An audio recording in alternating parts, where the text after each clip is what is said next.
Airport employees of Reddit, what is the strangest, funniest, scariest thing that happened at your airport?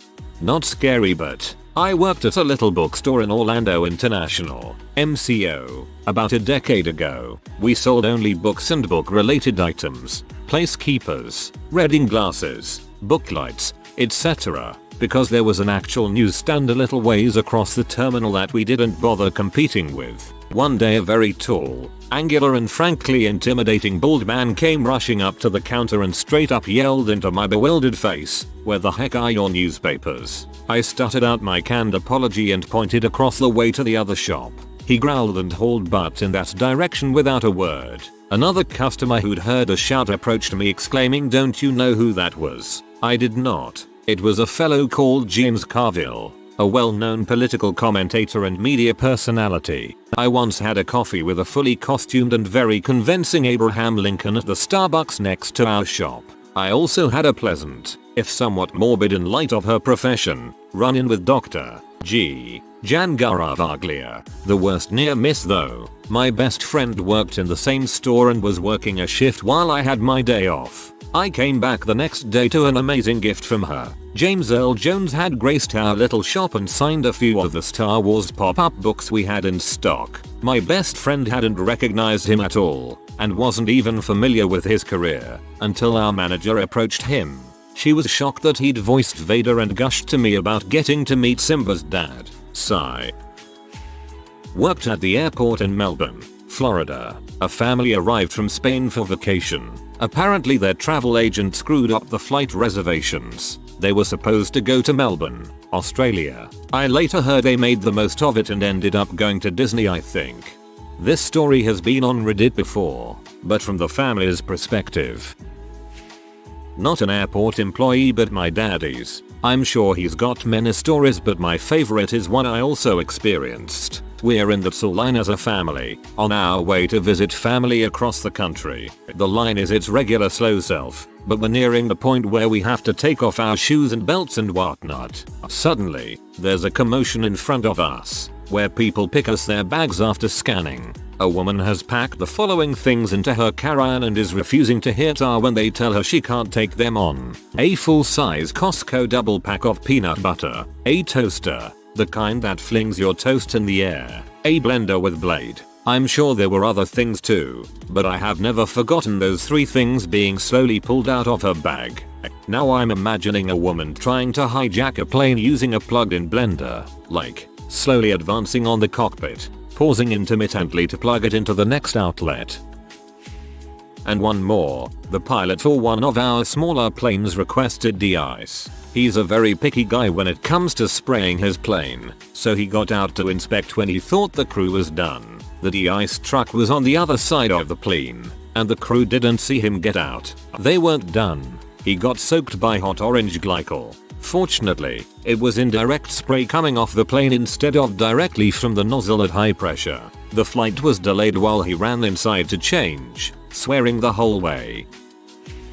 My mom worked as a TSA agent for years. Most days were pretty calm and people are usually polite and understanding. The worst treatment she gets on a day-to-day occurrence are the occasional scoff and snobby attitude. One day though, people were in a really bad mood and she couldn't figure out why until this old lady came through. "Excuse me ma'am, but I think someone's dog might have relieved itself nearby." My mom said it would be taken care of soon enough and checked the lady's bag. Service animals are everywhere and some of the emotional support ones can be less trained than their handicap counterparts. It isn't till like a few minutes later that the smell finally hits her. It wasn't dog poop. Apparently this happens every so often. Someone waiting in line just can't hold it but doesn't want to lose their spot, so they drop trousers and go. This person somehow managed to get away with it without anybody seeing. My father worked as ground crew at a large airport in the 90s. Sometimes, he would have to take my brother and I to work with him, and on a very rare occasion, we were in one of the vehicles out on the tarmac. It was an older station wagon. Dad had left to do some work on the tarmac, and explicitly told my brother and I not to touch anything in the car. So of course, my brother, being the antsy pants he was, at some point decides he wants to roll down the back window in the station wagon. He climbs into the driver's seat and starts pulling levers. If I remember correctly, the gear shifter on this vehicle was on the steering column. And of course this is what he grabs. The car starts to roll towards a fairly large airplane. I don't remember exactly what happened next, but as my dad remembers it, much of the ground crew began chasing after the car as it rolls closer and closer to this large airplane. Finally, one of the crew manages to jump into the car and stop it, just a few feet short of the plane. Not too sure of the distance, but it was pretty close. At the time, it was pretty scary, but looking back on it now, we all find it pretty hilarious. My dad tells us some stories on occasion as well. Another favorite of mine is how when he was working arrivals on the tarmac, if he saw people standing before the plane stopped moving, he'd very sharply give the stop signal to the pilots so they'd push on the brakes a little harder. Being a pilot, no passengers realize that it is illegal to taxi an airplane with a passenger standing up, and we are required to stop the plane as soon as we are aware of it. Now it depends on how cool the captain is for how much brake pressure they apply to bring the plane to a stop. I used to work at a cute little bar cafe crepe kiosk in a small airport in Vermont. I was often alone while working there, and I had all sorts of people trying to extort money from me because of whatever travel tragedy had, supposedly, occurred. One of my first nights closing up alone, this youngish looking woman came up to the kiosk bawling her eyes out about how she had her purse stolen and needed $60 for a bus ticket back home to Boston. I was so close to almost giving her some cash, but I decided against it and gave her a cup of coffee and some cinnamon rolls and said good luck. The next day I went shopping and saw her at Plato's Closet. I just laughed and kept walking. Nothing too crazy, just a good lesson learned. I've got a buddy who has done a bunch of security work, meaning he tested security of government entities. Back in the 80s he did a lot of testing of airport security. They managed to sneak guns, ammo, knives, and explosives past security and onto a plane dozens of times at dozens of airports. Airport security fail rate was 100% for his team. The sad thing was, they actually provided the airport with intelligence ahead of time that there was a high risk of a hijacking of an airplane on the day they did the test. Not a hey, some security guys are going to come through today so let's bring our A game. But actually hey, the FBI SARS is called and they have reason to believe terrorists are planning an attack on our airport for Tuesday. Even with that advanced knowledge, 100% fail rate at multiple airports. Security theater is no joke. To me, that is the scariest thing that can happen at an airport, and it's happening right now every day. I work at an airport in baggage handling and doing this from a throwaway. I've seen some crazy bird strikes at airports, but one sticks out that was pretty bad. It was a 737 on final and flies through a flock of geese and they get sucked into the engines. One engine basically explodes while the other continues to operate but at reduced power. It managed to land and upon inspection the good engine should have failed as well. All the blades were chipped, some broken in half and a couple were missing. It was a miracle that plane landed. If it had been taking off, it's very possible there would have been a loss of life because there was no Hudson River nearby, just a lot of hard ground and trees. I talked to some of the ops guys and they hate geese and deer because of strikes they've seen. Few weeks ago I was walking out at the end of my shift, passing through baggage claim. It's about 10:30 p.m. There are about 100 people in the area I was in. I hear someone yell he's got my gun. Everyone froze for 2 seconds. Finally, someone started to run and we all followed suit. Being amidst a large crowd of people scrambling away from a potential shooter is the most terrifying thing I've been a part of. The reported details of what happened are murky. The official story was that a cop was arresting a guy. Guy reaches for cop's gun. Guy never successfully secures cop's gun. No danger. If that's the case, why was he yelling he's got my gun repeatedly? Seems reasonable to say in a stressful situation if his hand is on the gun trying to get it out. I don't work for an airport, but I was visiting Vegas and I took my laptop with me. The guy does the drug swab thing across the keyboard and yells out we've got a positive. I was horrified but all the employees just started laughing. Then he handed it back and said their job is boring so sometimes they'll frick with people. Obligatory not an airport employee. This happened in Manila, which had the notorious distinction of having the worst airport in the world for several years in a row. While we were waiting for our baggage, the conveyor belt stalled. Instead of calling a technician to fix the belt, the idiots running the belt tried to jumpstart it, and instead sent a section of the rubber parts of the conveyor flying. Luckily no one was hurt. It did cause a big scene though and took about an hour for the conveyor to start working again. Now you're asking, couldn't they just reassign you to another baggage claim? Nope. Remember, this is the Manila airport we're talking about. We don't go the extra mile for our travelers. No sir. But that wasn't the best part of the whole experience. After waiting for what seemed like an eternity, people were already getting their bags and whatnot. A particular box comes out of the magic butthole of the conveyor and an excited passenger reaches for it. Happy as he is that the box, clearly labeled fragile, survived intact, he goes and grabs it from the conveyor. Said contents of the box, which looked like fine china, promptly come crashing onto the conveyor and surrounding floor, which causes another delay in the baggage while the airport employees clean up the mess. The man, clearly exasperated, just can't help but laugh at how crappy his day was going. Good for him. I don't think I'd trust any airline airport with fine china.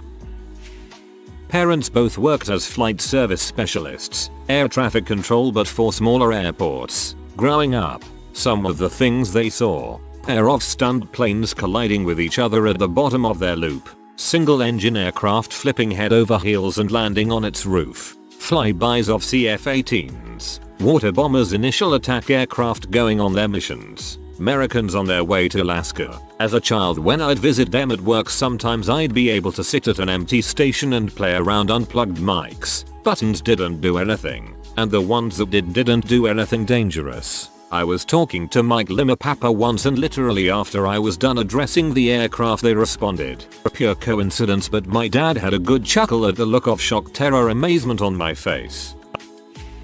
I don't work in an airport, but when I was traveling home there was a beagle sniffing everyone as they walked by to make sure they didn't have anything illegal. Then that beagle heard someone's dog barking that just came off the plane. That was when that beagle clocked out and was all in for playtime. The police couldn't get the beagle to calm down cause he just wanted to play.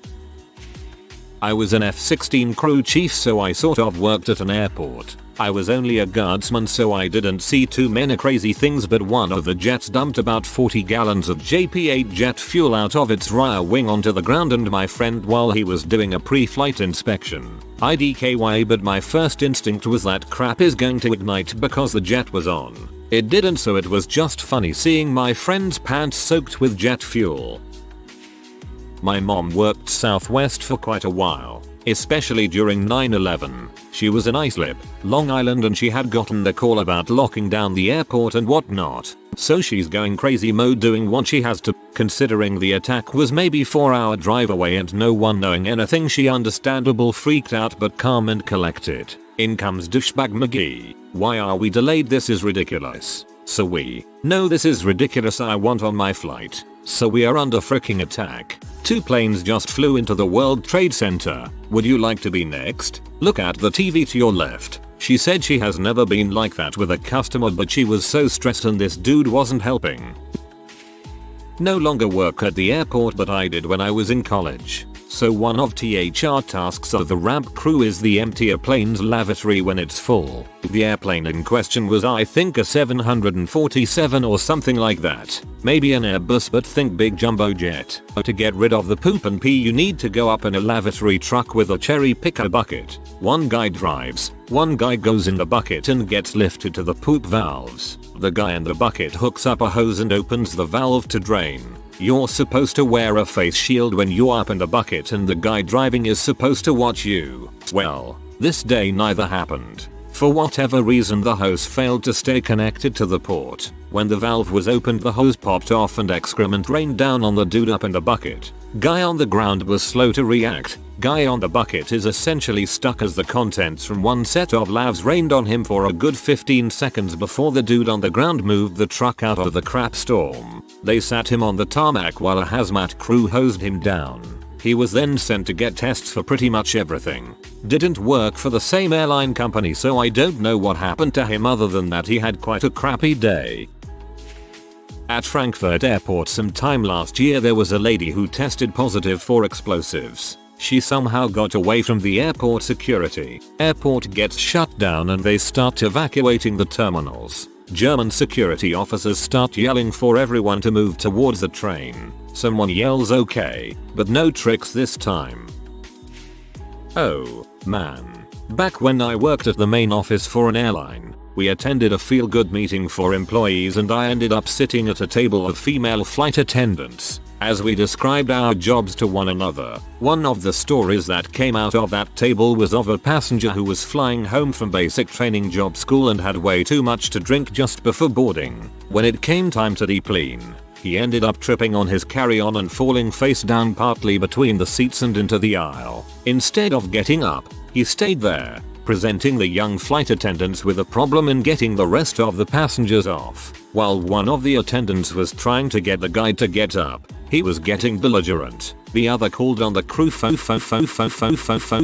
that time. A short, elderly gentleman near the back of the plane politely asked the flight attendant on the phone what had happened and received an explanation. The guy said, "I see," and walked down the aisle to where the other flight attendant was standing on the other side of the drunken soldier. The other flight attendant saw the old man stop to look down at the drunk and started to ask him to step back when he suddenly put his fists on his hips and his voice rang throughout the plane with, "On your feet, soldier." To the attendants, the drunk practically flew off the floor and almost brained himself on the overhead luggage rack, snapping to attention.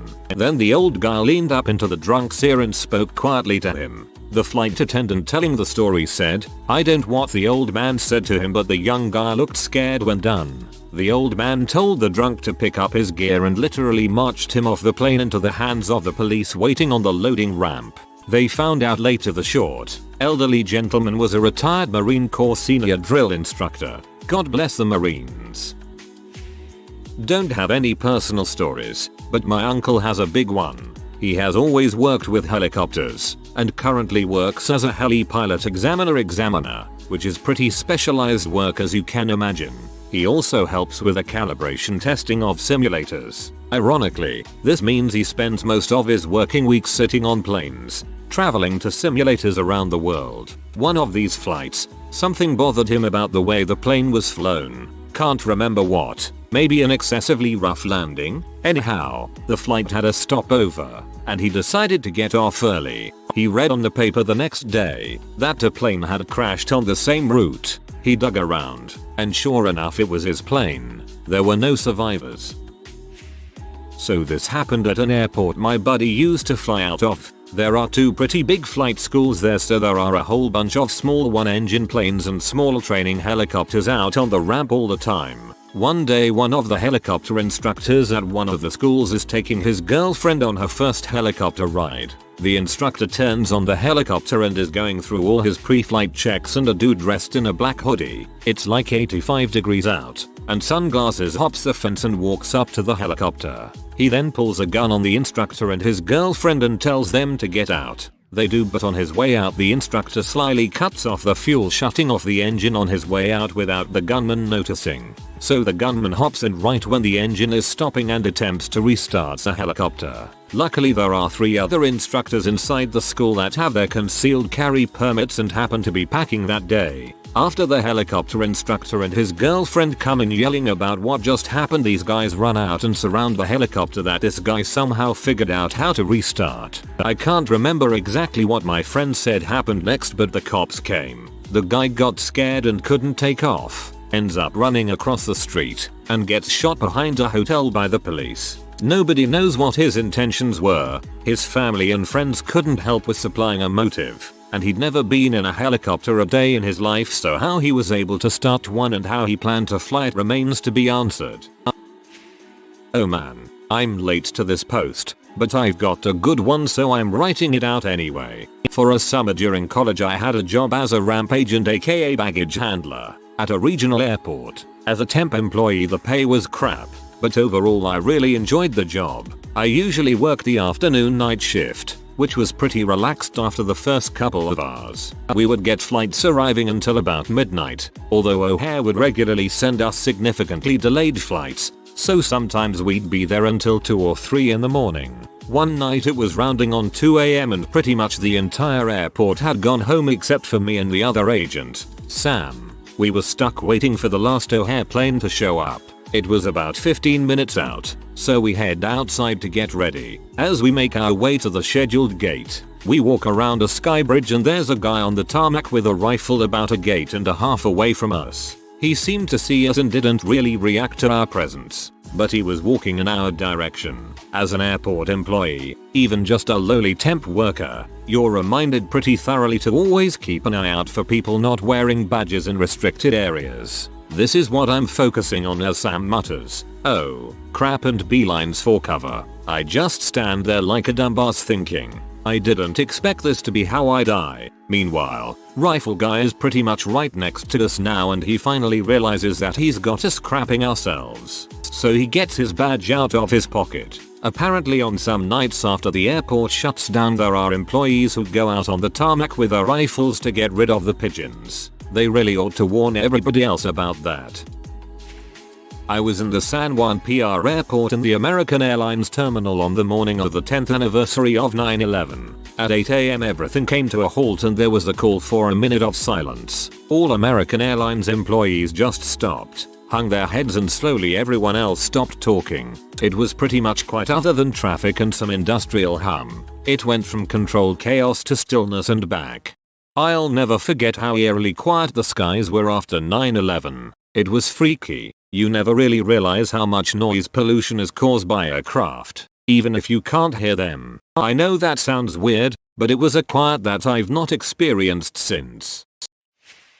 Didn't happen while I was there, but while I was interning at airport operations in an FL airport, one of the senior ops agents told me a pretty good story. Apparently when Air Force One is active at the airport, there can be no other aircraft movement at all. So George W. Bush was doing some campaigning or something of the like, and also at the airport was the governor's plane, who was Jeb Bush. They both arrived back at the airport to depart and Jeb Bush was in his plane, and so was President Bush. With President Bush in the plane, all movement on the airport stopped, which included the governor's plane. Apparently the president's plane was slowly preparing for departure, and Jeb Bush's aircraft asked for a clearance to take off. They were denied, because Air Force One was active on the airport. A few moments pass, and the air traffic controller goes, Jeb's plan we've been ordered to let you take off. And then Jeb Bush got to leave. Air Force One left shortly after. Someone called their brother to demand they be allowed to take off. I used to work at a bookstore in the airport. Someone once left a suitcase with $5,000 in it. I didn't get anything for turning it. I just started working for a regional carrier when I was tasked to clean the lavatories. I was driving my little buggy around when I got jet blasted by a CRJ 900 trying to pull into its gate. About 10,000 napkins went flying into the runways causing planes to divert left and right. Somehow, I didn't lose my job. I worked cargo security for a bit in Miami. Posted this before, but here it goes again. I was working on the X-ray machine. You usually can't tell what the frick was coming through the machines, but this one time, I called my supervisor over laughing my butt off. He makes it over and starts laughing even harder. Eventually, most of the other guards, maintenance staff, and loaders are at the machine laughing as well. The shipment was over 1 ton of giant rubber dongs and butt plugs that looked like they were intended for elephants going to Venezuela. And I mean freaking huge dongs. If anyone has anything interesting happen at Brunei Airport, please tell me. That airport is the most boring airport I've ever had the displeasure of being in. I always found leaving was the most exciting thing about that airport. I used to work in a tiny little store in the airport that sold snacks, magazines, souvenirs. I only lasted a week there, and it was because this woman who obviously thought she was a queen of the Middle East. She bought one of everything in the store, which rang up to thousands, and then proceeded to return everything. She also bitched about how long it was taking, and blamed us for missing her flight. I've worked in other retail stores, but I've never had anyone buy one of each item, and then return it that same day. It was strange. IDK what that lady was thinking, but she probably had 4 kids. In fact, She kept blabbering about them while she piled everything on my 11x 14 feet counter. Kadinarab, Okinawa, Japan is an airport I guess, but July 1999. Base hosts a 2-day event called America Fest when they set up vendors on the taxiway and let locals come on and see what it's like. Lots of food vendors, family activities and lots of booze. In the morning of day 2, my squadron is sending aircraft to go TDY. About 8-10 F-15s are sitting at the end of the runway waiting for clearance. A line of grass, maybe 10-20 feet wide, separates the runways and taxiways, and while jets are running, a drunk, shirtless airman marine sailor sits up, looks around and starts running across the tarmac until security forces picked him up. He still had a plastic margarita flute hanging around his neck.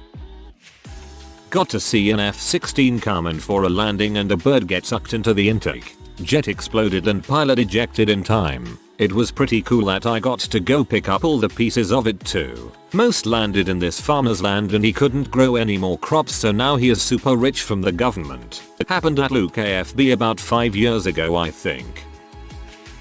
I was a project manager for a renovation project at my city's airport. We were building new ticketing kiosks offices for the airlines, so eventually we had to move all the stuff from the old offices to the new ones. As some of the guys are moving stuff, a grenade roll onto the floor. I get a call and meet up with the superintendent to figure out what to do. Most likely the entire airport is about to get shut down for a bomb sweep. The superintendent, an ex-marine, approaches the grenade to get a look at it, picks it up and says it's a fake. It was a prop used to test SAR searches. We were seconds away from having to ruin a ton of people's days if it weren't for the bit of luck that the superintendent had knowledge of explosives.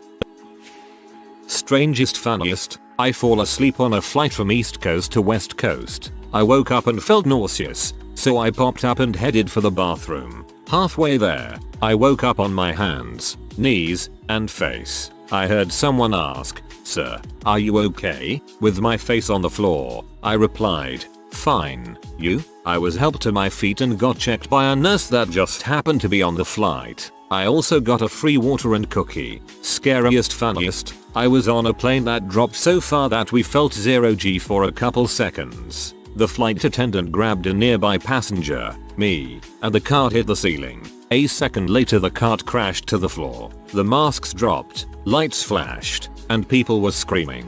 For some reason, I felt the need to put my hands over my head, like on a roller coaster, and said, "Ho." The lady next to me literally hit me as she didn't find the moment as funny as I did.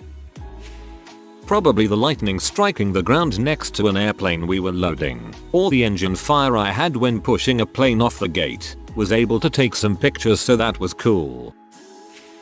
So many stories. Guy dropping his mom at airport for flight sees the elderly, soon to retire. Police officer making his rounds. Panics and jumps off the second floor of the drop-off in an attempt to escape. Breaks both legs doing so. Officer looks over the rail, walks down the ramp and over to the fellow and asks what was he thinking. Guy has warrants and didn't want to go to jail. Old cop replied, "I have no idea who you are and now I have to do paperwork over your dumb ass." Hunter with non-frozen deer head and carry-on bag. Tsar wasn't going to screen it as the bag was leaking blood. Hunter ended up leaving it behind and the airline had to pay a hazmat company to take it for destruction. Checking a bag, gloves started melting. Luckily it was just bug spray. Funny. Guy came to checkpoint with cat in carrier. Wants Tsar to just x-ray the whole carrier, cat included. Tsar refuses. Not safe for cat. Pax eventually agrees to take cat out. He puts these elbow-length gloves on and pulls this really pee-off cat out of the carrier. Has the cat held out at arm's length. On hand on scruff of neck. One hand on the back legs. Gets through a screening process. Has Tsar stand crate on end so he can just lower devil cat into carrier. He lets go of the back legs and it promptly twists its back and hooks his arm past the gauntlet and rips his arm open. Pax drops cat and it bolts for freedom into the bar area. Bar patrons scatter as it bounces off the windows. Police are pulling guns out as they chase after it. Pax is yelling, "Don't kill it. The sedative should kick in soon." Sure enough, the sedative finally kicks in and it passes out in the bar. Ems responds, wrap up Pax's arm and recommend tetanus shots and stitches at hospital. Pax declines as he has a flight to catch. Pax had told airline he had a housecat. He really had some half-breed Egyptian wildcat. Airline declined to allow the clearly dangerous animal on the plane. Airline told passenger she could not fly with a snake. Passenger enters checkpoint with empty carry container. Claims it was for crickets. Crickets are food for other things. Where's the critter that was in the cage? Pax states she released it into one of the planters and will retrieve it when she returns. Officer talking to her notices that her tight shirt now shows a moving third nipple. Passenger forced to give snake and cage to non-flying family. Oh, I have so many, but this is my favorite. A girl tried to take her full-grown Great Dane as an emotional support animal. Well, it's our policy that any animal, including service animals, can only be on board if they fit within the passenger's designated leg space. If it encroaches on another passenger's already limited personal space, it's not allowed to go. She threw a huge fit and stormed off, even though we were trying to rebook her on a flight with more open seats. If the seat next to her was open, the dog could use that space. As she was walking away, her dog took a huge crap on the airport floor, and he was walking, crapping all over the place. An airport police officer saw this happen and approached her. He asked her nicely to clean it up. She looked him dead in the eyes and said, "Heck no," then stormed off. The airport is a crazy place. I have a story like this for almost every day I've worked. Twice I had mothers try to X-ray their babies. They were too lazy to take them out of the car seat. Both times I was alerted by passengers screaming, swearing at mom. I educated them with yelling and thanked the crowd. X-rayed a dog. The owner didn't want to pay, so they stuffed it in a regular duffel. Cops had a talk with him. Animal cruelty. About 4 years ago I headed down to our crew room below the terminal to check in before a flight. It was early, 6 AM or so. Upon approaching the door I could hear the cackling of a couple other crew members. Once I entered I found a group of professional airmen just finishing a good laugh from a video another showed on his phone. I was told I needed to see what the video was about first person. He sent me to the men's room. This was a common restroom with the latest and greatest of 1960 technology. Anyone that had access to the ramp area or operations center could use this bathroom. Crew members, ramp agents, gate agents and so on. On the back wall of the first stall there was a metal panel that hid plumbing behind it. Apparently it was in need of routine maintenance. So our plumber has recently opened it. To his amazement is what brought my co-workers to their knees with laughter. Inside was a decade's worth of stolen female undergarments. All the pastel colors of the rainbow, masses of lace and silk, packed full of panties. Someone had been stealing passengers' panties from their bags and taking them to their lair to have their way with them. Stockpiling them for a rainy day or possibly burying them like a dog would. Either way it was quite a sight to see. Unforgivable. I am still freaking mad some butthole stole my favorite pair of panties 17 years ago. Haven't found them in that perfect color and cut ever since. What does your sus family do that's just plain weird? Not my so anymore, but my ex's dad would lay out in a lawn chair in the backyard, dressed in jeans and a shirt and listen to Iron Maiden with his straight from the 80s boombox, and stare at the sun. Not the sky or clouds, the sun. He's just metal as frick. Don't worry about it. Above all, my SO's father refuses to have more than one light bulb on in the living room after dinner when it's dark outside. We just sit there in this large room, barely able to see one another, with only one 15-watt bulb going and a lamp in the distance. One time I got up and turned on another lamp so I could read something, and he got up immediately, without a word, and shut it off. You should bring a miner's lamp helmet with you next time. Not so much weird, more annoying. They talk really loud. If someone wants to say something they have to talk louder than the other, so it basically becomes a shouting competition, with the kids turning up the volume of the TV, which makes them scream louder. They also think it's weird that they don't have good hearing ability.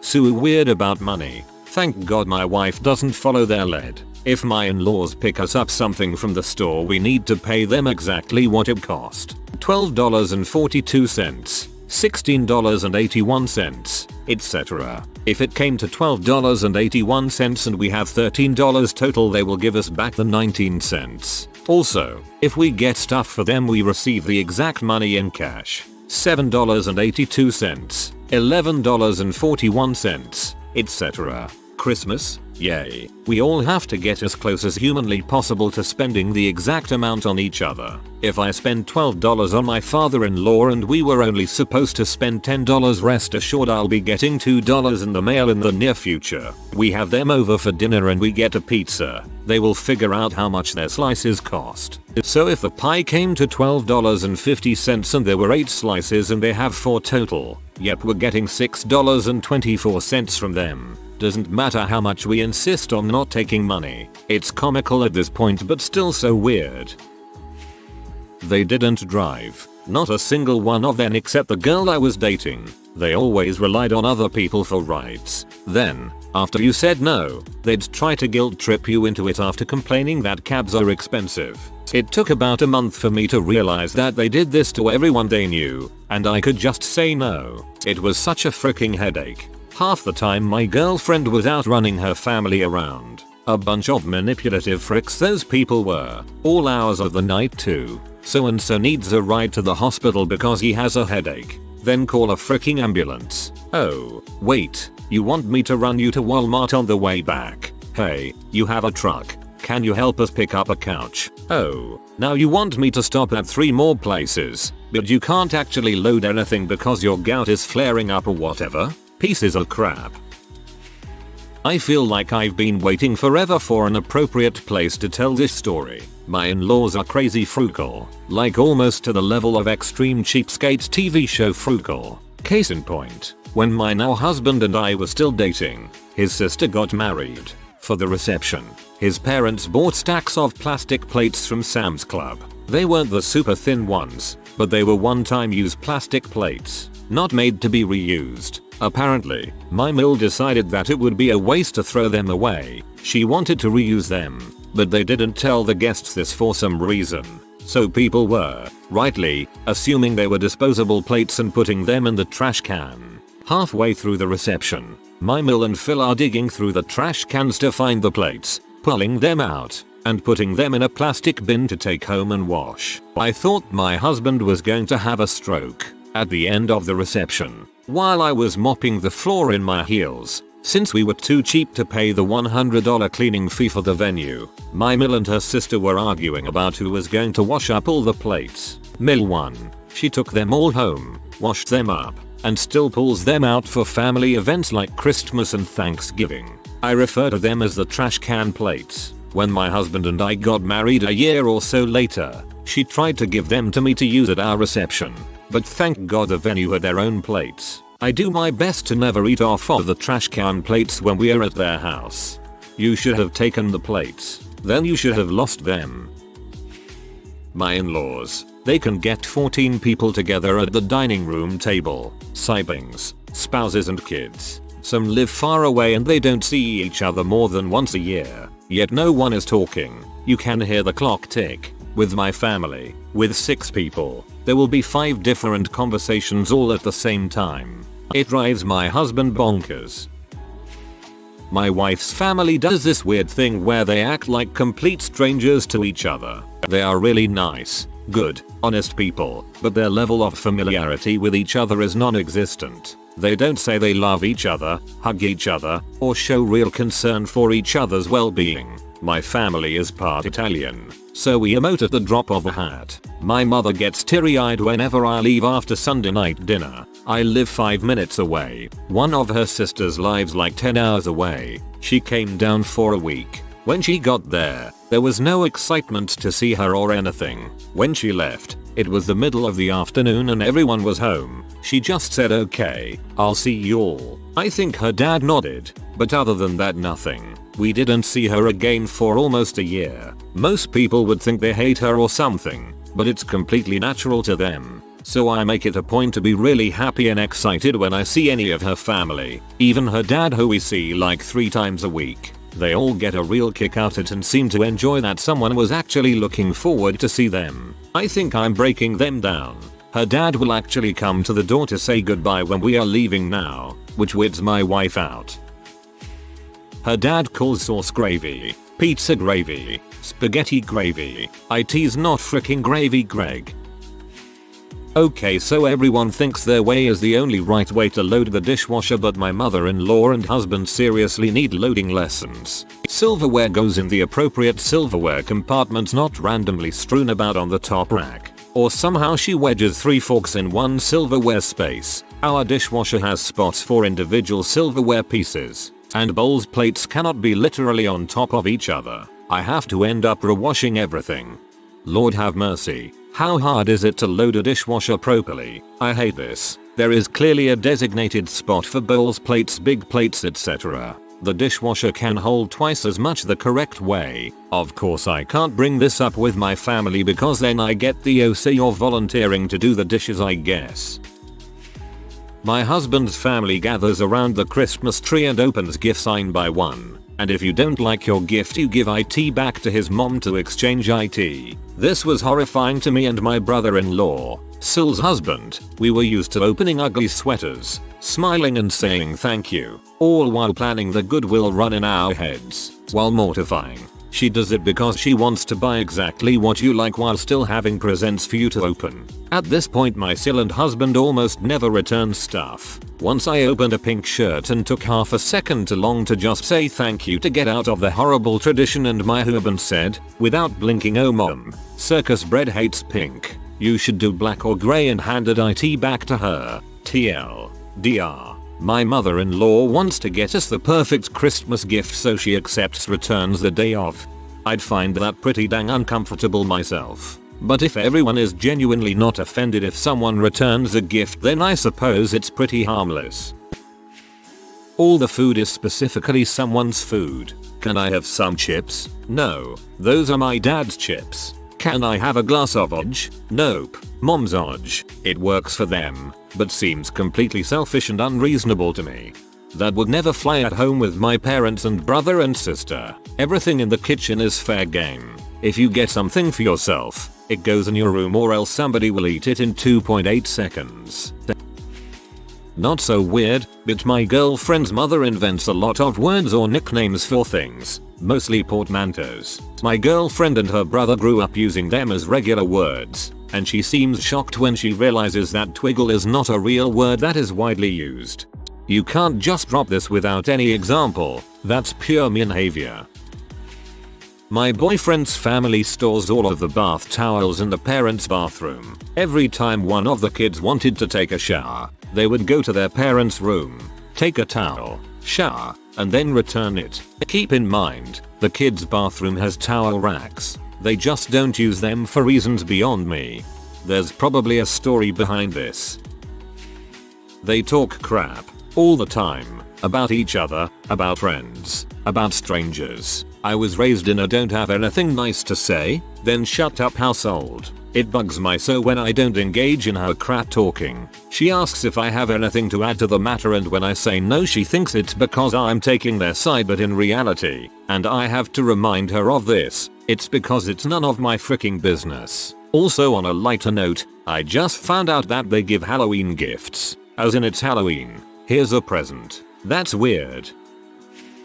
They are the most dedicated lingerers I have ever met. It led to a serious talk with my BF about what the screaming with my eyes signal means. I have to limit gatherings with his extended family because they're so draining. The shortest public dinner I have had with them was 3 hours, not counting the goodbye ritual, which is worthy of its own rant. About 75% of conversations are stories everyone's heard before, a few of which are purposefully always retold as an unspoken tradition of sorts. And then, not only is there this weird expectation to stay long after signing the check, rather than going somewhere else that isn't closing up, but they will insist on staying when they've run out of things to talk about, sitting in a few minutes of silence until someone thinks of something to say, usually remembering another story to retell, and then falling back into silence. The night will inevitably end with the mortifying process of being the people lingering after closing time, sitting in silence as the rest of the table is oblivious to the glares of the staff. Worse than table campers who just can't find an end to their lively convo. No,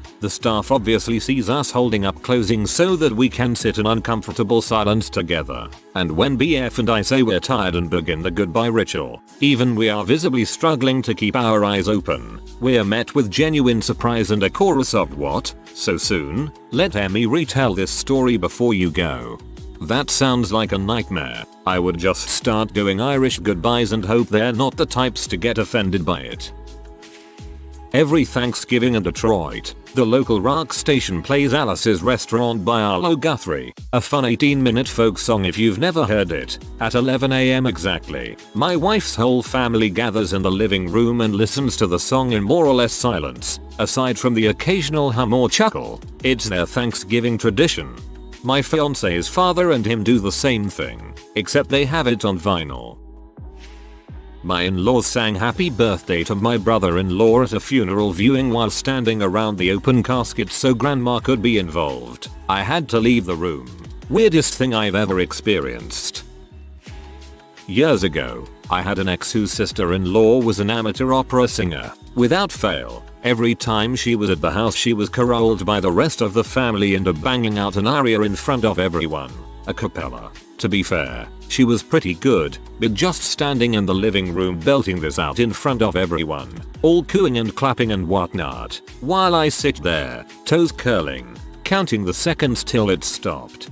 We had a girl at my office who did this every birthday or Christmas party. It was nice, but WTF, it was just awkward. They show barely any sign of physical affection. Not saying that's bad, just strange to me. I come from a huggy family and when I hug my in-laws it's awkward and makes me laugh. That's pretty much how I was raised. Hugs still weird me out sometime. On the extreme opposite end of the spectrum, my so massages his mom's shoulders at random, and air humps her a lot while she does mundane kitchen things either unaware or visibly strained but probably too stubborn to tell him to stop. Matt, what the frick? They never introduce people. We were shopping with my mother-in-law and I thought we were getting stalked by this strange dude. Turned out it was her new boyfriend who was joining us for the day. First time meeting my husband and me. Strange beyond strange. At holidays they have the same 3 or 4 people in the kitchen making food. They must put onions in or on everything. Ham, smothered in onions. Potatoes, filled with onions. Corn, filled with onions. Bread, onion bread. Jello, onions in it. Cottage cheese, onions stirred in it. To make matters worse, my son and I are both allergic to onions. Think lactose intolerance. We must bring our own food to eat. Several times we brought our own food and someone noticed the lack of onions. They stirred a bowl full in the dish crock pot without a thought. We then had to make a trip to the grocery store, buy something, go back and cook it. What the frick is wrong with these people? Why are onions so amazing to them? Why would you see a dish without onions in it and immediately think, I need to add onions to this? They say that they're coming up for a few days and then leave in a couple of months. An uncle came up 3 weeks early for a wedding the 15th of August and still hasn't left. I'm going nuts. That seems a lot more serious than most of the responses in this thread and you're about a month overdue for a very serious talk. They communicate by yelling to each other throughout the house instead of just walking 2 meters into the next room. It gets really annoying when you're on the phone and they start chatting away to you from down the hall. They only have 2 or 3 topics they can talk about and they practically yell when they speak. They are all yelling over the top of each other constantly and I typically just sit quietly and wait for it to be time to go home. They also can't make a decision to save their lives. Take something simple like what kind of pizza to order for dinner. Every goddamn time it ends up hamburger. 17 years I've been with my wife and the pizza is always hamburger. But we can't order it without an hour and a half of. What kind do you want? Well, I don't care. What kind do you want? Annoyed sighs from everyone. Does anyone have a preference? Me in the background. How's about we get what we always get? Hamburger. Do you want hamburger? I don't care. Do you want hamburger? Next time just be really enthusiastic for hamburger. Lead the way. Also WTF is hamburger pizza. It only happened once. But on the first Christmas morning I spent at my in-laws' house, my wife, her 2 sisters, and her mother had a contest to see who could deep throat a wine bottle the furthest. My wife won. No, you won. We play the same games every Christmas. Catchphrase, apples to apples, dice games, etc. Every single year they have to read the entire rulebook of every game before we play. We spend more time discussing the rules of apples to apples rather than actually playing. So I generally just sit at the end of the table and get drunk with my mother-in-law, who also recognizes how strange they are. Anything that could go stale, chips, bread, cereal, etc., was kept in oven to keep it fresh. They didn't have a bread box or bag clips, just put everything in the oven. Started many a fire because I didn't look before I cooked. I don't know how you all grew up, but there were only 2 occasions in the year that you would receive gifts: birthdays and Christmas. My so's parents buy them gifts on Halloween, Easter, Thanksgiving, Columbus Day, Labor Day, 4th of July, and so many more. I find it extremely weird. Some of my in-laws are chiropractors that claim to be able to fix all sorts of physical and mental ailments via their holistic healing. I mentioned my OCD once and my wife's cousin wanted to crack my back because psychology isn't real. Then he told me gluten makes people psychopaths, and I was making my son retarded by getting him his vaccinations. We're not invited for visits anymore. As a therapist, anger towards lack of education intensifies. I could go into details of the narcissism and general emotional abuse they purvey, but my wife's mom fights with her husband about everything. She left Thanksgiving once because her husband said 6:15 when it was actually 6:15. This resulted in my mother-in-law screaming, crying, and running out to her car to drive around for 5 or 10 minutes. Then she sat in silence at dinner, which was fine with me. What's weirder about her is that she thinks she knows everything about everything, and she has a doctorate in education. For instance, pork must be cooked extra well done, even cured bacon, because you have like a 150% chance of getting trichinosis from eating anything less than 200-degree pork. Her parents were farmers back in the 1960s, and at one point this was true. Today though, trichinosis is eliminated in developed countries except for wild animals, but you'll never in a million years believe it. I have had that argument with my husband repeatedly. He insists that I cook pork well done every time. I insist that nowadays it's perfectly safe to eat without making it into a hockey puck. He refuses to believe me. My girlfriend's family just burps super loud anytime they have to. When I pointed out to my girlfriend that she and her family do it, she had never even noticed. Like they burp the way I would if I was hanging out with my friends drinking beer on the weekend. We will be having a family dinner and then conversation continues. I should say I absolutely love her family and feel like I'm a part of it. The burping doesn't even bother me. I just think it's funny because no one ever acknowledges it. They don't tell each other that they love each other. My girlfriend told me that her parents never told her that they love her, but she knows they do because they visit her and give her money, etc. It's just weird to me. I am 32 and I don't remember the last time I said I love you to anyone in my family other than my husband. I say it to my in-laws to appease them, but I don't mean it. We all love each other, we just don't say it. We don't hug either. The television is on all the time. It could be Christmas and everyone just sits there and watches All in the Family marathons. Bugs me a lot. We're here. Let's socialize. What's the point of even going if we just sit there? It could be Christmas and everyone just sits there and watches All in the Family marathons. Those were the days. Not my so's family but my own. I know he thinks this crap is weird, though. Our family plays kazoo songs at every large family event. It's not just disorganized chaos, either. Occasionally there is sheet music and multiple harmonies for everyone to play. My grandfather even invested in a high quality kazoo. Wedding, kazoo love ballad, birthday, happy birthday on kazoos, Christmas dinner, jingle bells, kazoo style. Still haven't heard the funeral march on kazoos, but I wouldn't bet against it. If she doesn't work out, let me know. That's something I want to be a part of. Oh dear. So many things. One example, Christmas at her place, everyone takes turns rolling a dice. If you get a 6, you're allowed to open one of your presents. Takes ages. Dang. Tradition with our family is me and my brother sit by the tree. My parents sit on the couch and my sister sits on the lazy boy. My brother grabs the gifts, hands them to me. I yell out who it's for and toss it to the person. As you open your things, you tell them thanks and move on. Between gift tosses, I find some of my own stuff and open it quickly. Christmas in 20 minutes maximum. When they celebrate birthdays and it's time to open gifts, they very candidly express their lack of excitement for certain gifts. Like they don't even attempt to pretend to like the gift. They just give a look of meh and move on.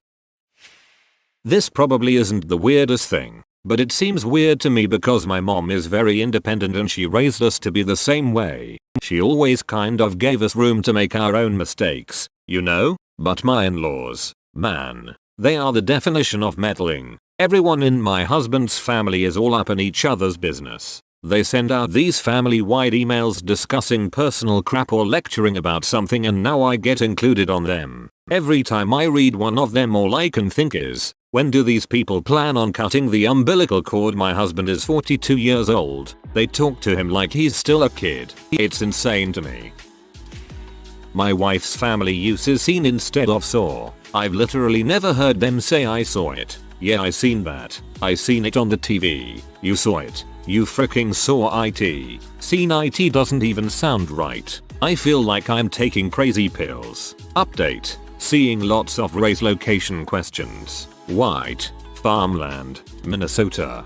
You would hate living in the South. They told her nothing about sex or drugs. They told her way too much about traditional women's roles. They had a large assortment of firearms on the table first time I was at their house, and they act like when we left for college, they were glad to see her go. Didn't know that actually happened in real life. They had their childhood dog cremated, and every Christmas they would take the urn and roll it on the floor saying, "Roll over." Then, when their mom died, they buried the urn with her. Of course I'd be late to the party on this one. My SOS family uses bobby pins to collect earwax, which they then save in an envelope for Grandma in Nebraska. I've asked several times and nobody seems to know why. They also have a largish eraser shaped like cheese. They spend the majority of holidays coming up with ways to trick other family members into finding it. I love those widows. My husband and his family leave dirty paper towels on the kitchen counter. We went on vacation with them recently and rented a house. I knew my husband did this, but now I know why. It isn't like there was just one, but 2 or 3. I guess they leave them laying around to wipe up multiple potential spills.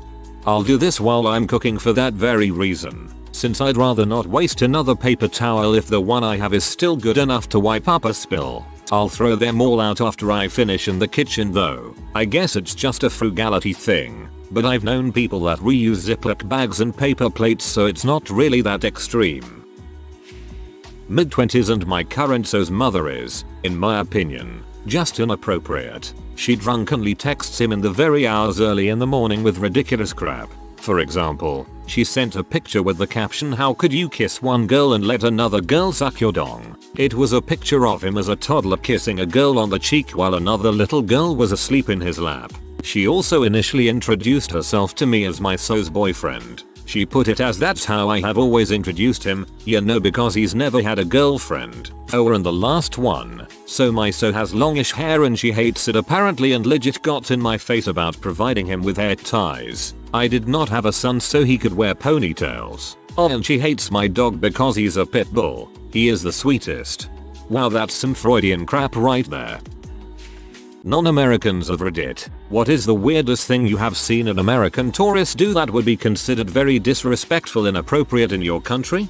Not by their round. In a pub in Ireland, when the pub round system had been explained to them, and they had happily taken drinks from everyone, and when it was their round, and everyone had empty glasses, and it was mentioned that "think it's your round," and they responded, "I think I'm good now, thanks." Mortified for bringing them with me, and yes, I bought the round for everyone else on their behalf.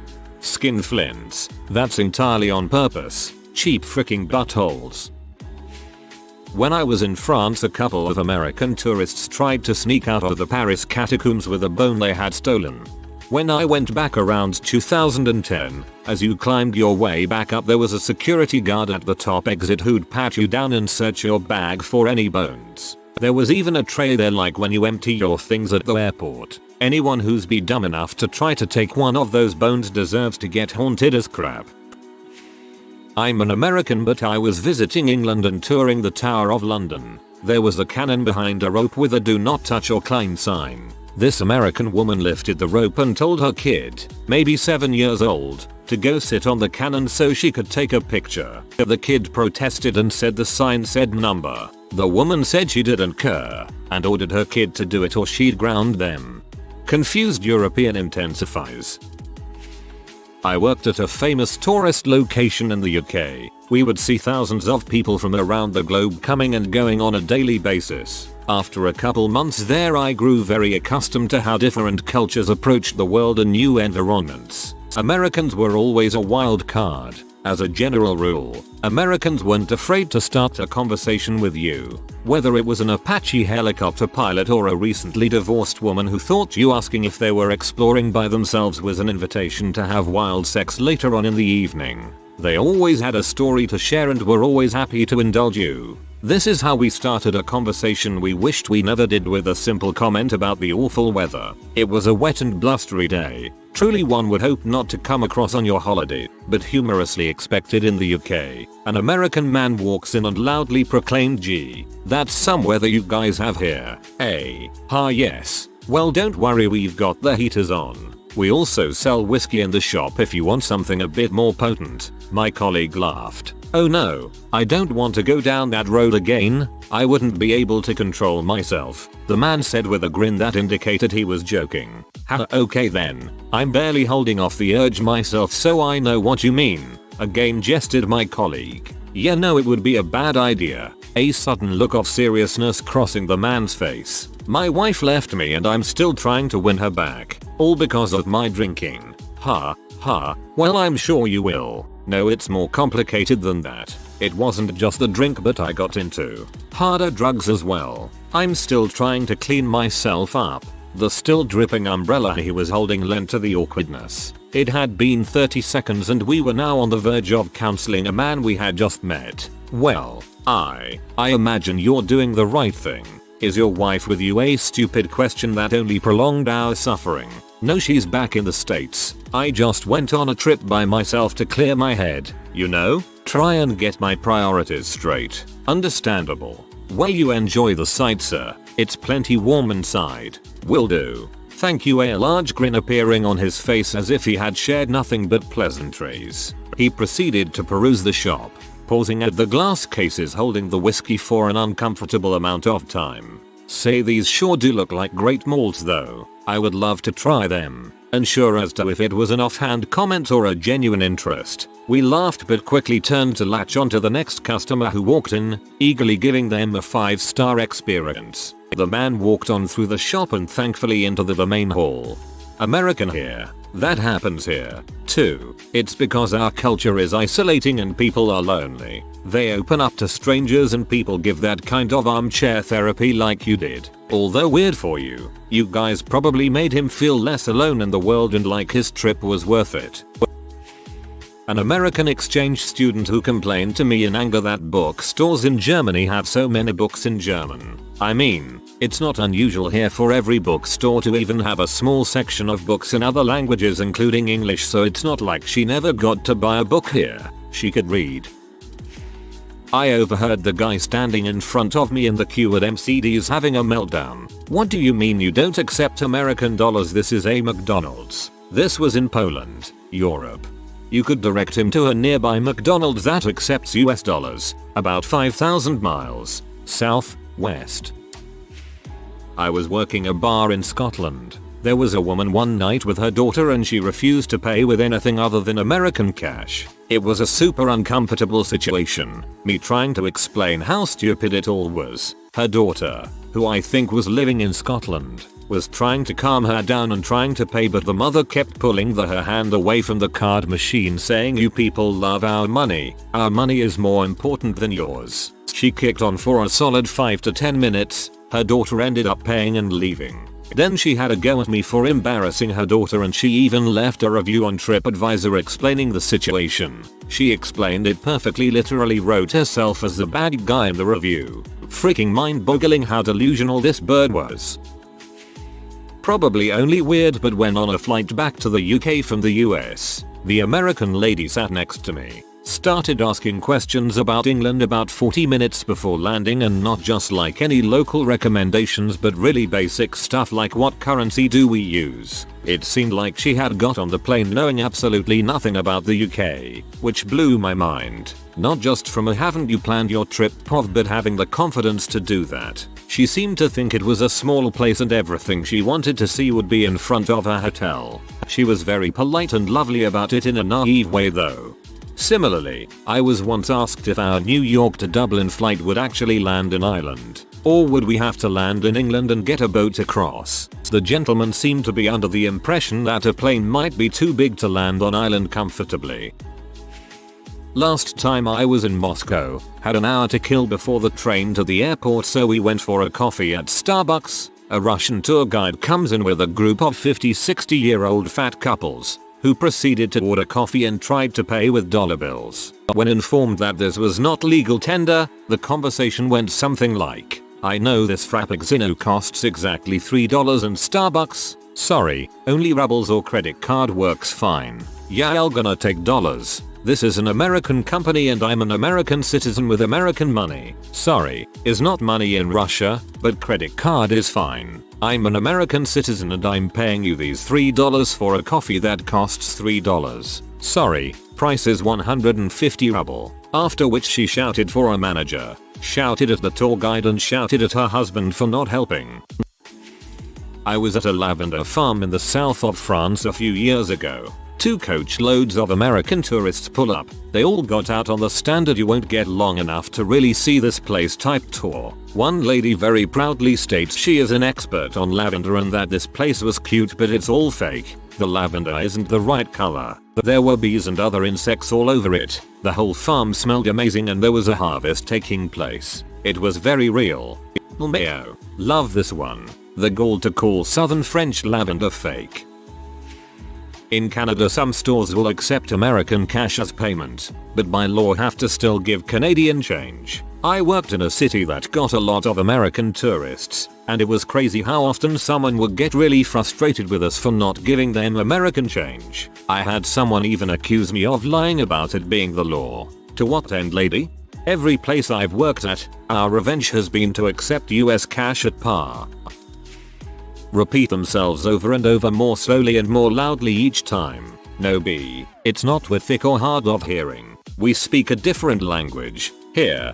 Given the miracles of technology now, why do people not just keep a translator on their phone and type what they want to say and show it to them? Made life a lot easier when I went to Spain and didn't know how to ask for what I wanted.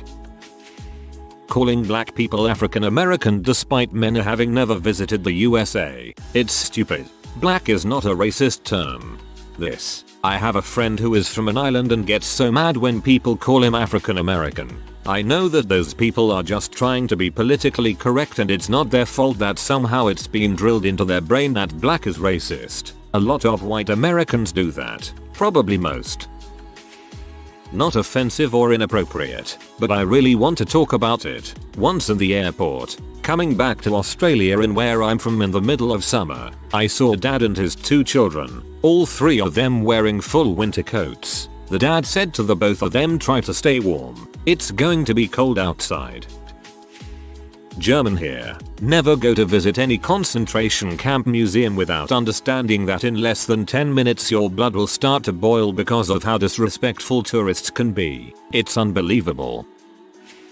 Moaning about not being able to use dollars in an English petrol station, then whinging that it shouldn't be raining cause it's summer. Silly man.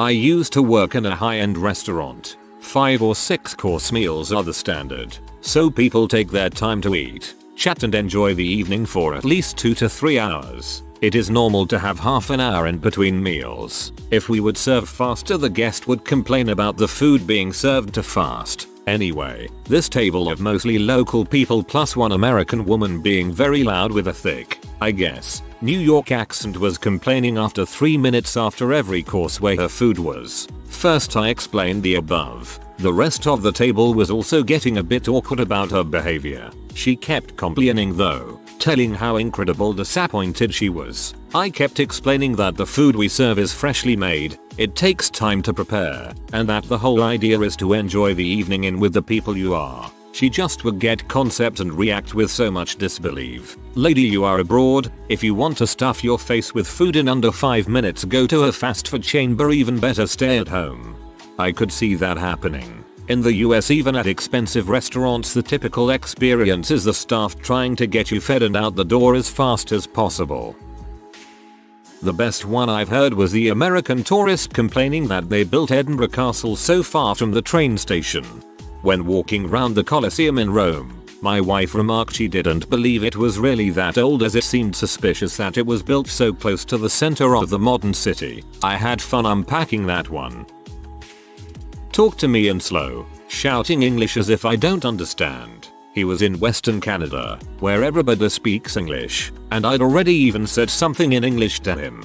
Don't let him be disappointed. Act like you don't understand and say I can't speak English, in clear English. There was a story about some Americans coming to my country to go skiing. This is Denmark. We have a shitload of hills, but not a single mountain. Add to that they came in the summer. No place in Denmark has year-round snow. Reading this post like maybe they wanted cross-country skiing. Oh. Not exactly dumb, but just being buttholes. My mom's job is to deal with tourists. Every other person from other countries at least tries to be either nice or neutral. The American guy asked if she understood him. She answers in English better than my own. And the guy just asked that question a few more times with a crap-eating grin. Apparently not the worst American she had encountered. Not weird, but disrespectful as heck. I was in a tour group in Tajikistan and we were inside a local's house who had invited us in for tea, and he was telling us about his family and how many children they have, etc. The only American in the group piped up and asked, what contraception does your wife use? Does she use herbs or something? Everyone was just aghast and he politely avoided the question. Then there was a long awkward silence, and so she asked again. At that point another tour member interjected and said, okay, I think it's time for us to leave. Thanks for having us. Putting aside that she asked a stranger in a different country about their sex life, it's just so impolite to bring that up in a conversation unprompted regardless of where you're from.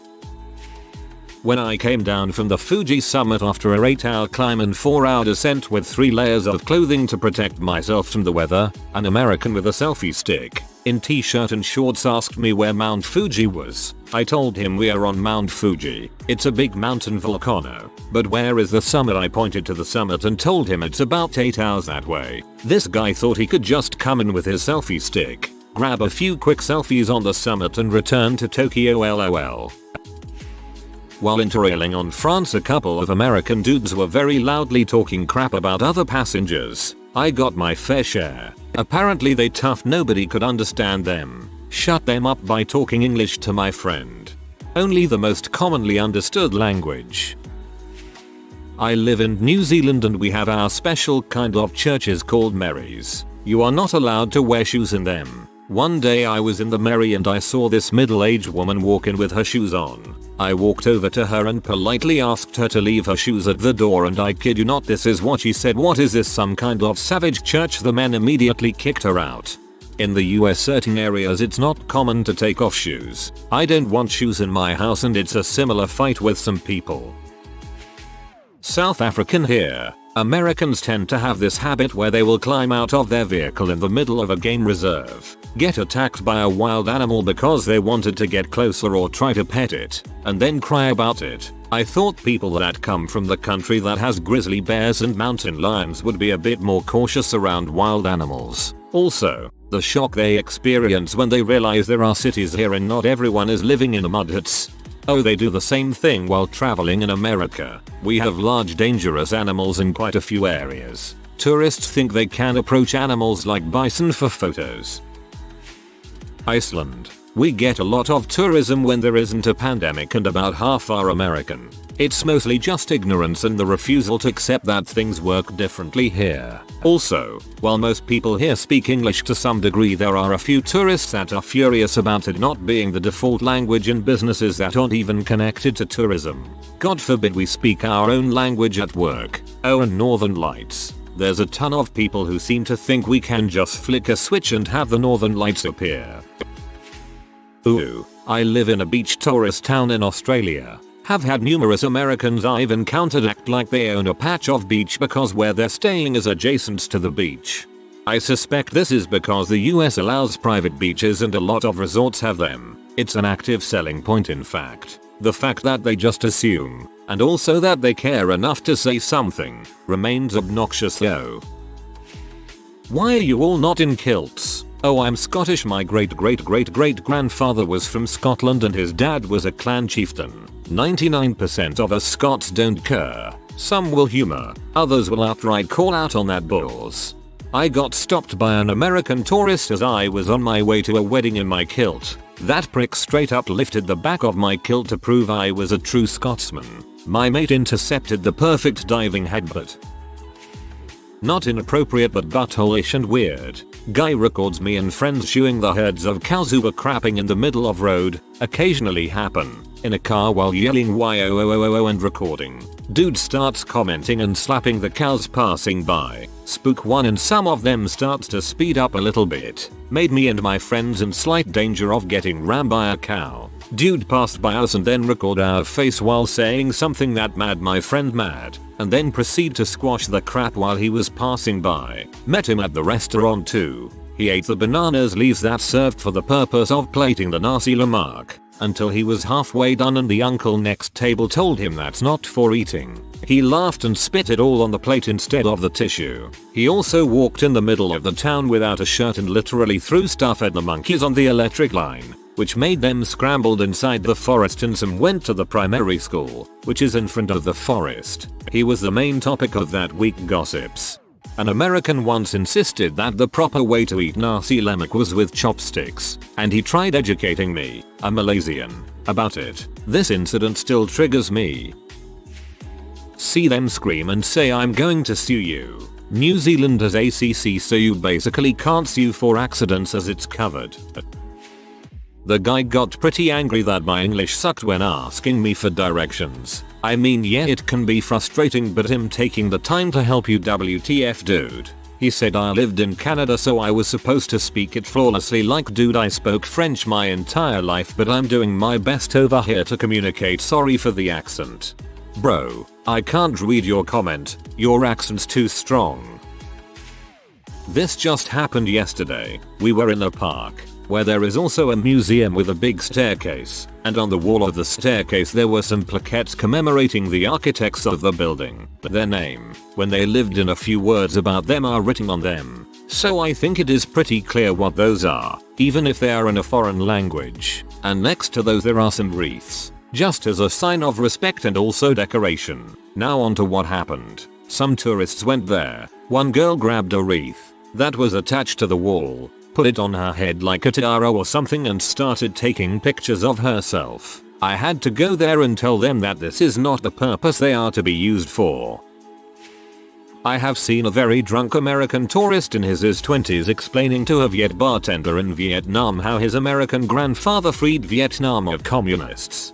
I remember back in the late 1990s seeing a couple of young Americans in shock that they wouldn't be allowed to fly to Vietnam because they didn't have visa. But we're Americans, I guess they were another couple that didn't know the history. Not tourism, but in my workplace in England I used to work for a British heritage suit company and I would work night shift to take orders from America, Australia and Canada. I never had any problems with Australians or Canadians, but at least once or twice minimum a night I would receive calls from American people making prank calls and making fun of me for being English. They would call me W and other British swear words and talk in silly voices asking if I were drinking tea. Undoubtedly I was, but that's not important. Sometimes they would stay on the phone for ages asking me to say certain words, and because of the standards of the company we had to oblige unless there were swears, of course. I hope their parents saw their international phone bill afterwards. I'm from a small city in Germany and American dude in his early 20s insulted me for drinking beer in public because it's illegal. In Germany you're allowed to drink beer in public at the age of 16. And he proceeded to laugh and insult my bad English, so yeah, Americans are weird. Mommy's busy baby, why don't you go climb on the big rocks? That was at Stonehenge. I also saw a bunch of American college students try to climb the Great Pyramid at Giza until serious uniformed men with firearms stopped them. My friend described a trip to an English tourist spot, one of many places said to be Arthur's Camelot. It required a climb up the picturesque hill to a quiet, tree-filled spot. Nothing of the castle to be seen, of course, but everybody gazed out over the surrounding land, contemplating the magic of the ancient myth. Finally arrives the chubby, puffing American who glances about with irritation, then loudly says in that familiar accent, "Where's the goddamn castle?" An American tourist orders a turkey dinner at a restaurant, and then flags down the server to let her know that the kitchen forgot the cranberry sauce. The server comes back with it in a small dish. After she finished her meal, someone at the table pointed out that she'd forgotten to use the cranberry sauce that she asked for. She says, "Oh, I don't like cranberry sauce." So the person at the table follows up with, "Then why did you ask the server to bring you some?" Her answer, "Because it comes with the meal." As a line cook, that kind of customer drives me insane. Anytime I've seen interactions between Americans and the Queen's Guard, does make me laugh though when the guardsman yells at them or just plow through them when marching. Just leave the lads alone, they have job to do and they are professional soldiers. I took my 5-year-old to Windsor Castle and was telling her about the guards, why we don't distract them, touch them, and what the medals are for. She was fascinated. She was rewarded by him inviting her to stand by him for a photo. Guards will interact, but being respectful is the key. I had dinner with an American in China. He asked for water in English, and the waiter didn't understand. He spoke up and repeated himself in a patronizingly slow voice, and again the waiter, not being able to speak English, didn't understand. I asked for the water in Chinese and the waiter left. The American then said, "It's so infuriating here sometimes. There are many things that can be annoying and inconvenient in China, but simply expecting people to understand your language is unreasonable as frick." Spent a large chunk of my life in China and this happened a lot. Lots of foreigners don't make the effort to learn basic words. It's much better now, but it's still sad people expect everyone to speak English. Not disrespectful but kinda funny. Bruges in Belgium is a nicely preserved town with many medieval elements. Apparently a lot of American tourists ask the locals, when does this theme park close?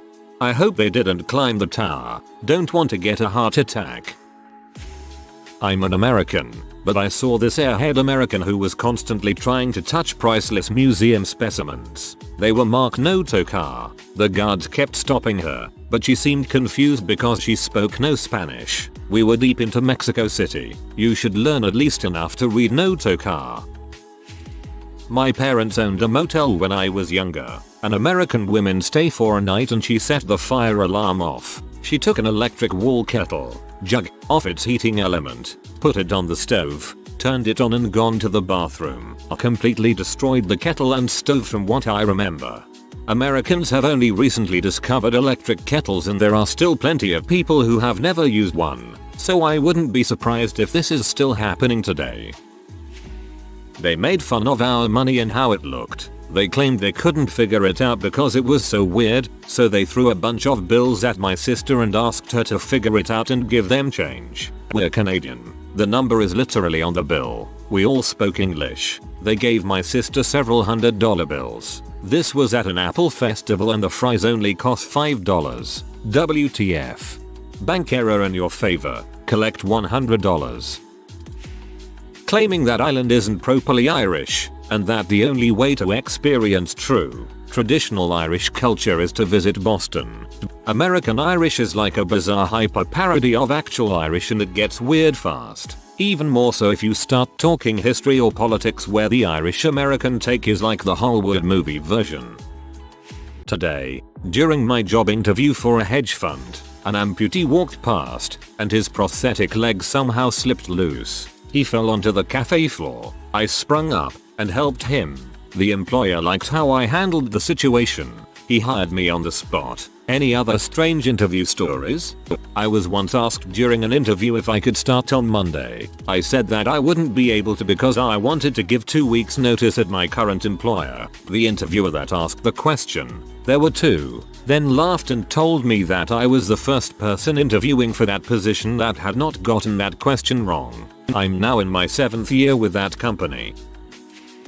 I went in for an interview with my last boss who didn't ask any questions except, "Do you want the job?" He said he was hiring me because he liked my name. I thought he was joking and was just desperate for employees. It's a Polish name and hard to pronounce, and I thought it'd be the first time anyone was hired because they had a hard name to pronounce. About a month into my job, I was telling a co-worker that story and they confirmed that my boss just likes weird names and that's what he does. I then realized all of my co-workers had unusual names too. He was a weird guy.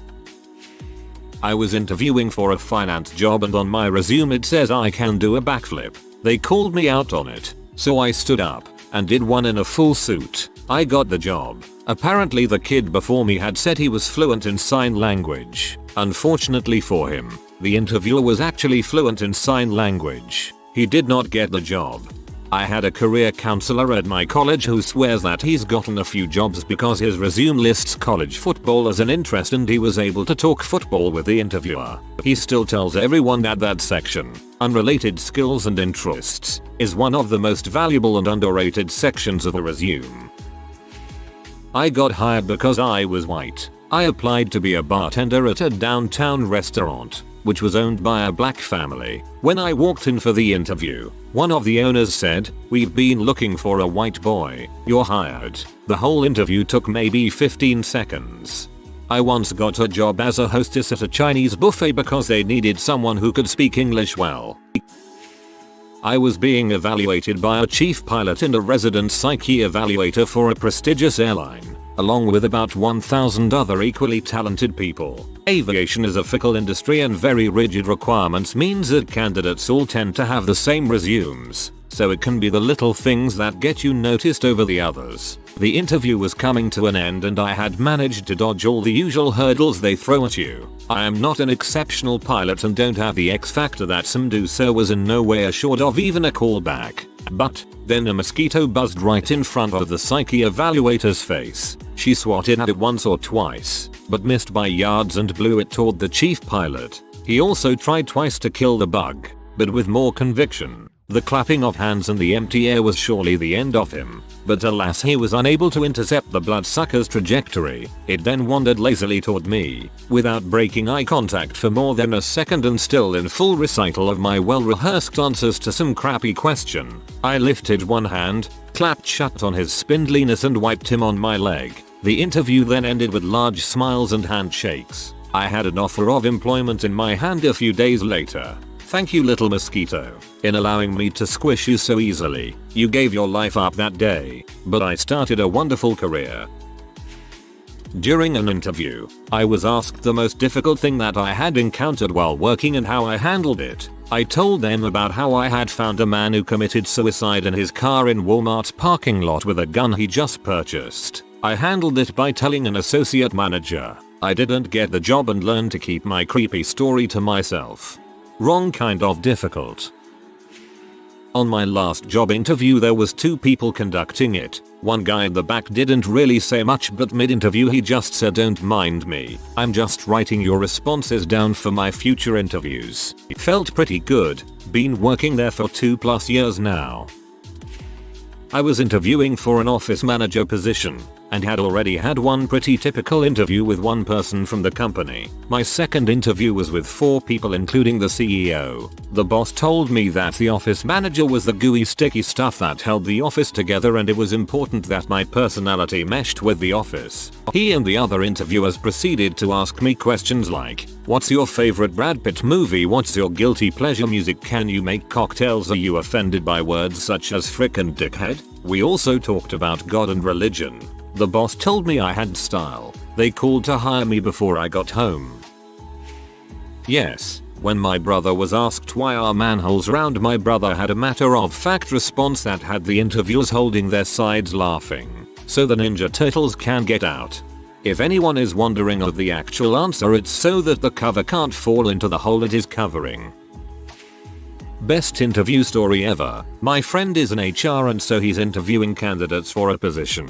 This guy shows up and the interview is just an absolute nightmare. The candidate wasn't clear what the job was about, asked all sorts of obvious questions that had been answered in the job ad, and then, finally, asks to use the company printer because he forgot to bring his resume. So finally my friend just says, "Do you know what we do here at X LLC?" and the guy starts trying to bulls, but finally he realizes his goose is cooked and says, "Ugh, this really isn't going well, is it?" My friend nods, and the candidate responds, "Dead serious, would a joke help?"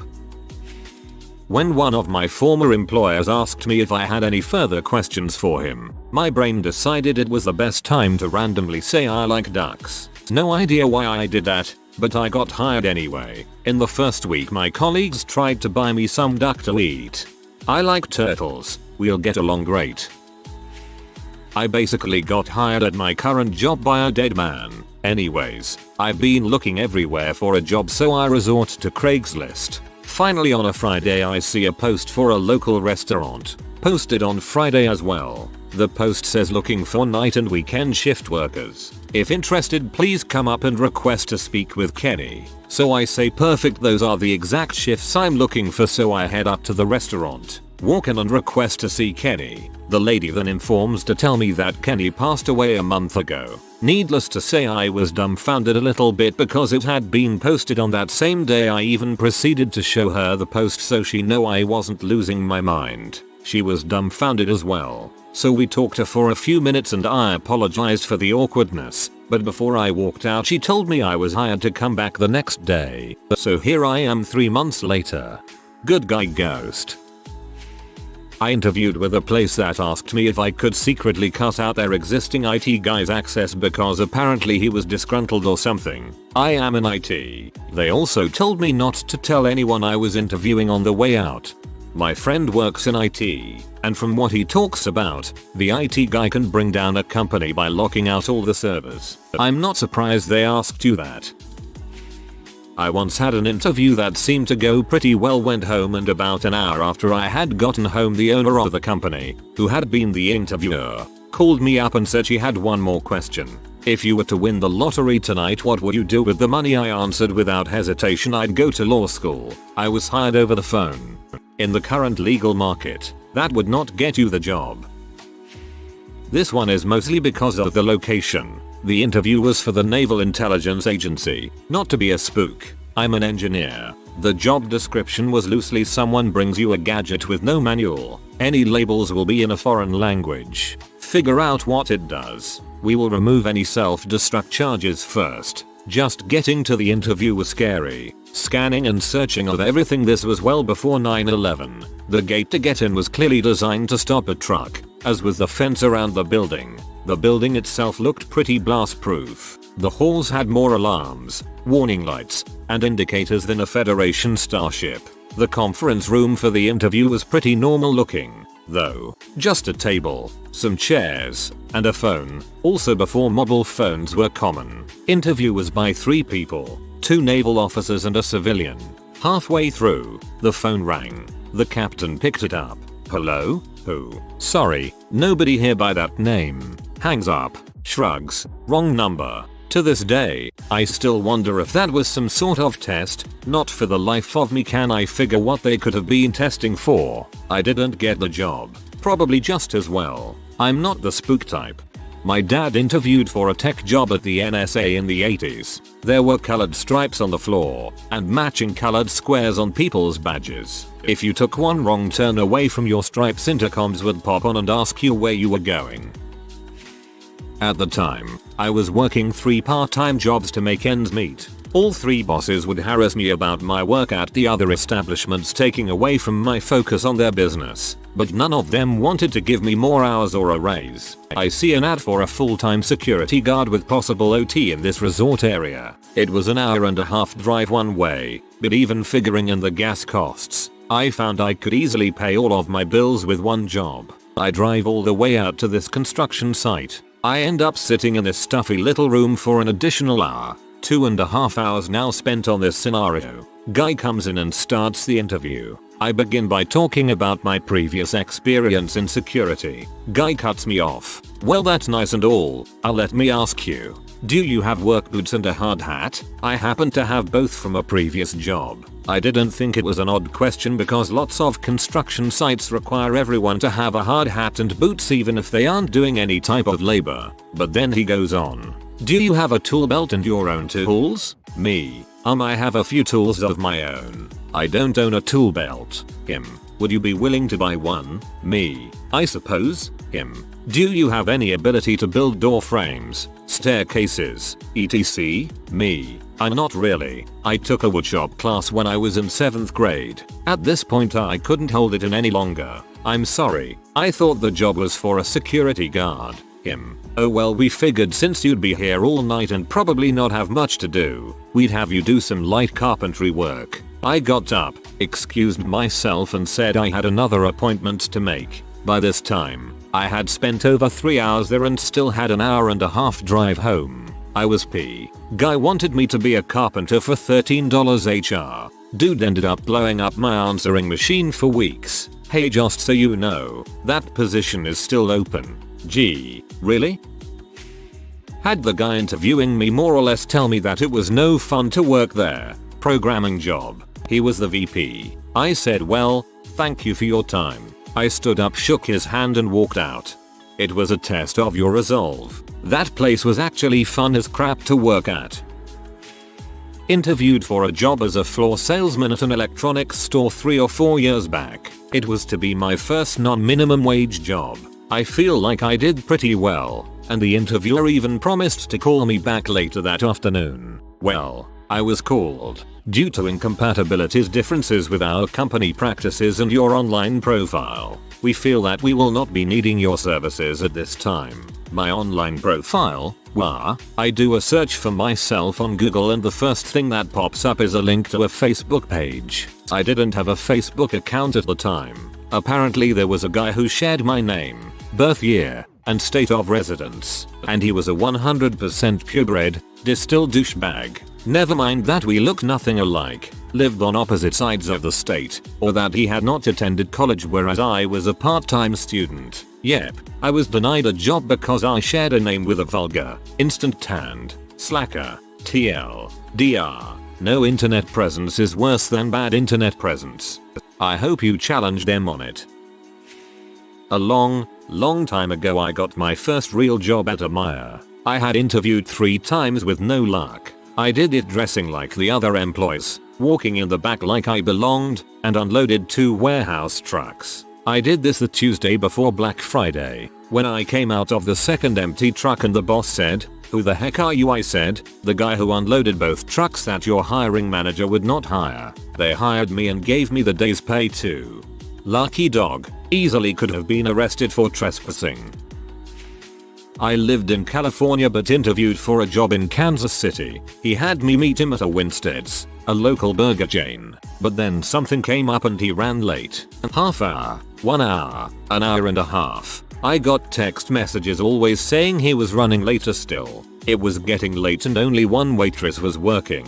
So after my 60th refill I asked her if she could use help bussing tables. She didn't mind. So I started. As luck would have it, my interviewer walked in just as I was being chewed out by the manager for making him look bad. "We have people for that," he said. But the interviewer liked it, and even though this was only my second interview I learned later that he decided at that moment he wanted me. He wanted you. Physics teacher here. In the teaching business, district superintendents often conduct the final interview. During one interview, some odd things happened. 1. Right in the middle of my answer to his second question, I was distracted by a large rat that entered through the door, walked along the edge of the wall behind the superintendent, and hid behind a potted plant. Lost my train of thought, but recovered. 2. About 4 or 5 questions and the district's assistant superintendent joined the interview. She looked vaguely familiar, and when she was introduced and I heard her last name I put 2 and 2 together. She was the mother of my newest summer girlfriend, the girl I had been drunkenly hooking up with for the past couple nights. I recognized her from family photos in the girl's home. I didn't know if she knew what I had been doing to her daughter, who was, by the way, an absolute freak in the sack. So I felt might awkward for the rest of the interview as I tried to read her eyes for any sign of rage hatred. 3. Towards the end of the interview, the potted plant in the back corner of the room starts rustling. I get distracted again, and this time the superintendent notices. He casually says, "Oh, that must be Robert the rat," and continues the interview. I got the job. P.S. Becca, if you're reading this, you were an awesome summer girlfriend and freak in the sack is meant as a compliment. Thanks for never telling your mom about the backseat of her Lexus. Looks like you turned her Lexus into a Sexus. I was interviewing for a policy gig, and they asked me about a particular policy solution that had been circulating for a while. I had worked on this issue for the past 6 months, and it irritated me to no end. My response was to lean back in my chair, do the frustrated hand through the hair, lean back forward and say that is the stupidest freaking policy, and if you support it, you are a goddamn moron who needs to leave the gene pool. Then it hit me with what I said. Frick, I thought, might as well go for the gold. Yeah, I look the main interviewer, there were 3, in the eye and say, I believe that answer will be satisfactory. Next question. The interview proceeds.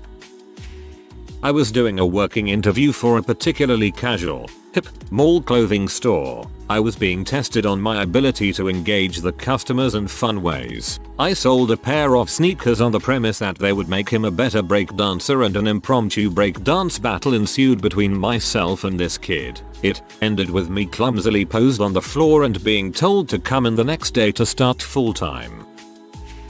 This story is about my dear old mother who put off finishing her social work degree until I had left for college. She had landed an interview with a juvenile detention center as a caseworker and she was pretty thrilled. Before the interview she went to my grandpa's house to help him clean up his house and take care of his garden, so needless to say she didn't wear her interview clothes. After she was done helping my grandpa she went to retrieve her bag with her clothes from the car only to discover it had been broken into and everything had been stolen. She was going to try and reschedule the interview but decided to go anyway. When she arrived her pants were covered in dirt and the interviewer asked her if she'd had a rough day. After she explained the situation and proceeding with the interviewer hired her on the spot, saying something about how he admired her dedication and so on.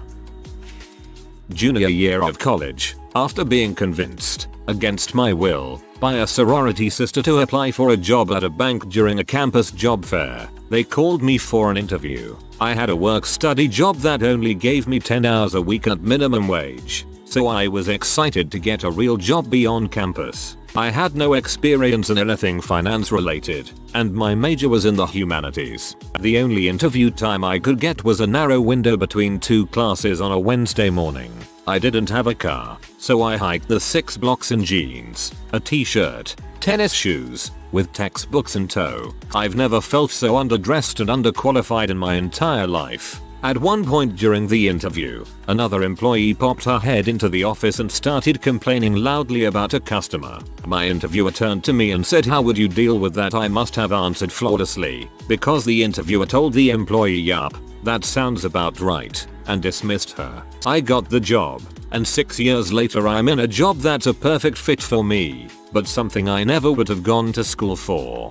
I know I'm being a misogynist for saying this, but convinced against my will is such girl logic. I got a job at Best Buy, and about a month after I started the interviewer said he chose me because he had never heard of any of the bands I was into. But more importantly, on my resume it said I was previously a sailing instructor and he thought it funny people trusted me with kids. My high school English teacher told all of his students that once in their life they should show up for a job interview in a swimsuit. He said it was a foolproof solution to cure anxiety during job interviews. I also think that everybody should show up to their job in a swimsuit. Bikinis for the ladies and mankinas for the men. Oh dear lord, yes. TLDR. Got groped on by a gaggle of Chinese girls and their boss. Long version. When I first moved back to California I was having a real hard time finding a decent paying job in my field. So I started applying to anything and everything that wasn't fast food. One of those jobs was an ambiguous position in sales for some random company. Whatever. I'm desperate. I show up to their office, and the waiting room apparently doubled as storage, as there were vacuum cleaners everywhere. Also in the office were about 6 or 7 cute Chinese girls, like, off the boat Chinese, still in their strangely colored tourist attire. I'm sitting there waiting, and I keep seeing them staring at me out of my periphery. Whenever I'd turn and look back, they'd smile and glance away. I finally worked up the urge to say nice day out, and all 6 of them hid their teeth behind their hands and did that high-pitched machine gun laugh they do in the movies. From that point on, whenever I'd even look at them, they'd all hide their faces and laugh. And when I wasn't looking, they'd be all whispers and grins. I tried chatting with a couple of them, but they obviously didn't understand much English. This was weird for me. I could tell they weren't making fun of me or anything, so the only alternative was they found me attractive, which was even weirder because I'm not a good looking man. I'm not ugly or anything, but I know where I stand looks wise, and girls don't act like this around me. This goes on for maybe 10 minutes, when some white guy my own age comes out to get me. We proceed to have the interview in a smaller side office, and I realize the job is for door-to-door vacuum sales. Door-to-door anything isn't my cup of tea, but I figure I'll be polite and finish the interview. 20 minutes later as we're wrapping up, an older Chinese guy comes into the office, introduces himself as the white guy's boss, then he breaks eye contact, looks me up and down, and gets a huge smile on his face. He grabs my bicep. I'm built like a football player, a good amount of muscle with a little too much fat on top, and starts squeezing it while saying, "Ooh, you're a very big man. Lots of muscle here.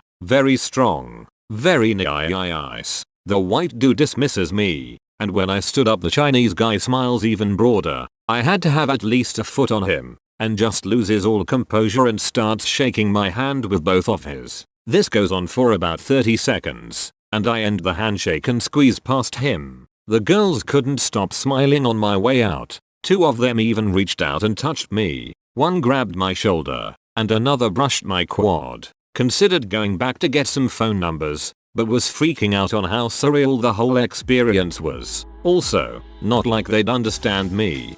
Everybody understands the language of love. I worked at McDonald's during high school, and I was sitting in the lobby with a friend when a man in a wheelchair was trying to get in the restaurant with the help of his wife. For whatever reason she couldn't him through the door, so I got up and did it. My manager saw it and gave me a free meal. To be completely honest, I only did it because it was just awkward watching them struggle. It's not like I'm Mr. Do-Good. I was hired because I remembered an 8th grade class on heliotropism. Backstory: this was a very respected company and had a somewhat rigorous interview process. Many applicants. This was my second interview and it lasted about an hour. I later found out that they usually last around 3 hours. Still, I thought an hour was a long interview. So I'm well prepped and walk into the office. It's well decorated and very comfortable. I sit down in the interviewer and I talk chit-chat for a few minutes about living in the city. Suddenly, I feel something touch my shoulder. I'm already quite nervous, so I jerk around to look to see what it is. It's a houseplant that next to the chair. The interviewer smiles and says, "It's only attracted to your body heat." I turn, look at her, and reply, "I know, it's heliotropism." She stares at me silent for a good 10 seconds before she writes something on her notepad. Then we continue the interview like nothing happened at all. I got the job. To this day, I have no idea where that came from. I'm not a science major. I've never thought about heliotropism after 8th grade. It just came from nowhere. Technically, heliotropism is from the sun. But hey, close enough. The lesson I learned was that you never know what kind of weird knowledge will turn out to help you out. So study hard, kids. Seemingly useless knowledge will save your butt. TL. DR. Heliotropism. B. I once interviewed a guy for a Linux role in a very friendly and open way. After every question he would meticulously write down what I had asked in a notepad, taking a minute or two which felt like an hour. He would then look at me and my 2 colleagues for a few seconds before giving a 1 or 2 word answer. After 4 or 5 questions we were completely flummoxed and worried he was nervous as heck. I asked if I could get him a drink. He looked round at us and darted out of the room. We assumed he had bolted and started preparing for the next candidate. 15 minutes later he burst into the room with a can of Tesco Cola. Tesco's is 2 miles away. Picked up his pen and sat waiting for the next question. After the interview I called him to let him know we wouldn't offer the job. He was devastated and demanded feedback because he was convinced he had aced the interview. You gotta admit, that shows crazy levels of determination. Literally crazy. I applied online for a major company. I had done it to many other places and most called a few weeks later. I got a call the very next day from them and did a 5-minute interview for them. They said they'd get back to me in 5-10 business days. The next day again they called and said they wanted to do an in-person interview. I said sure, and they told me I was being flown to their headquarters to meet with the interviewers. I went from online application to paid flight to HQ in 36 hours. I can't wait to start. You accidentally the whole job. Friend of mine during the test for his driver's license. He had just started driving when he came to a crossing for pedestrians. An old guy walked across but fell halfway, so my friend put on the accident light thingies. Don't know how to call them in English, got out of the car and helped the man and guided him over the street. He got back into the car. Tester's words. Okay, you can turn now. You've passed. TL. DR. Friend got driver's license with driving about 300 meters. Hazard lights. One of my med school interviews was interrupted by a frat prank. We were seated in a medium-sized lecture hall. 30 seats. Frat guy came in sporting a cape and nothing else. I smiled and asked, "Are you lost, little guy?" After that, the interview was much more lively. I think it helped break my terrible first impression. And well, I got in and stuff. I set a dress shirt in my car to wear to an interview, but a co-worker from my existing job borrowed my car and left me hers. Without thinking, I had given away my dress shirt and had to interview in the t-shirt I had on. That was bad enough, but it got worse when the interview was nearly finished. Only then did I realize that the shirt I was wearing was chosen to accent my dress shirt, which would have been worn over it. Thus, I hadn't paid much attention to the fact that I'm probably lying emblazoned in big block letters across my chest. I still got the job. Success kid. What's the weirdest thing you've seen happen at a friend's house that they thought was normal? Here's an I was that family story. My godmother, who was practically an aunt, ran a fairly successful daycare out of her home in the 90s. She was a first-generation immigrant to the US, whose parents came to the New England area from Ireland.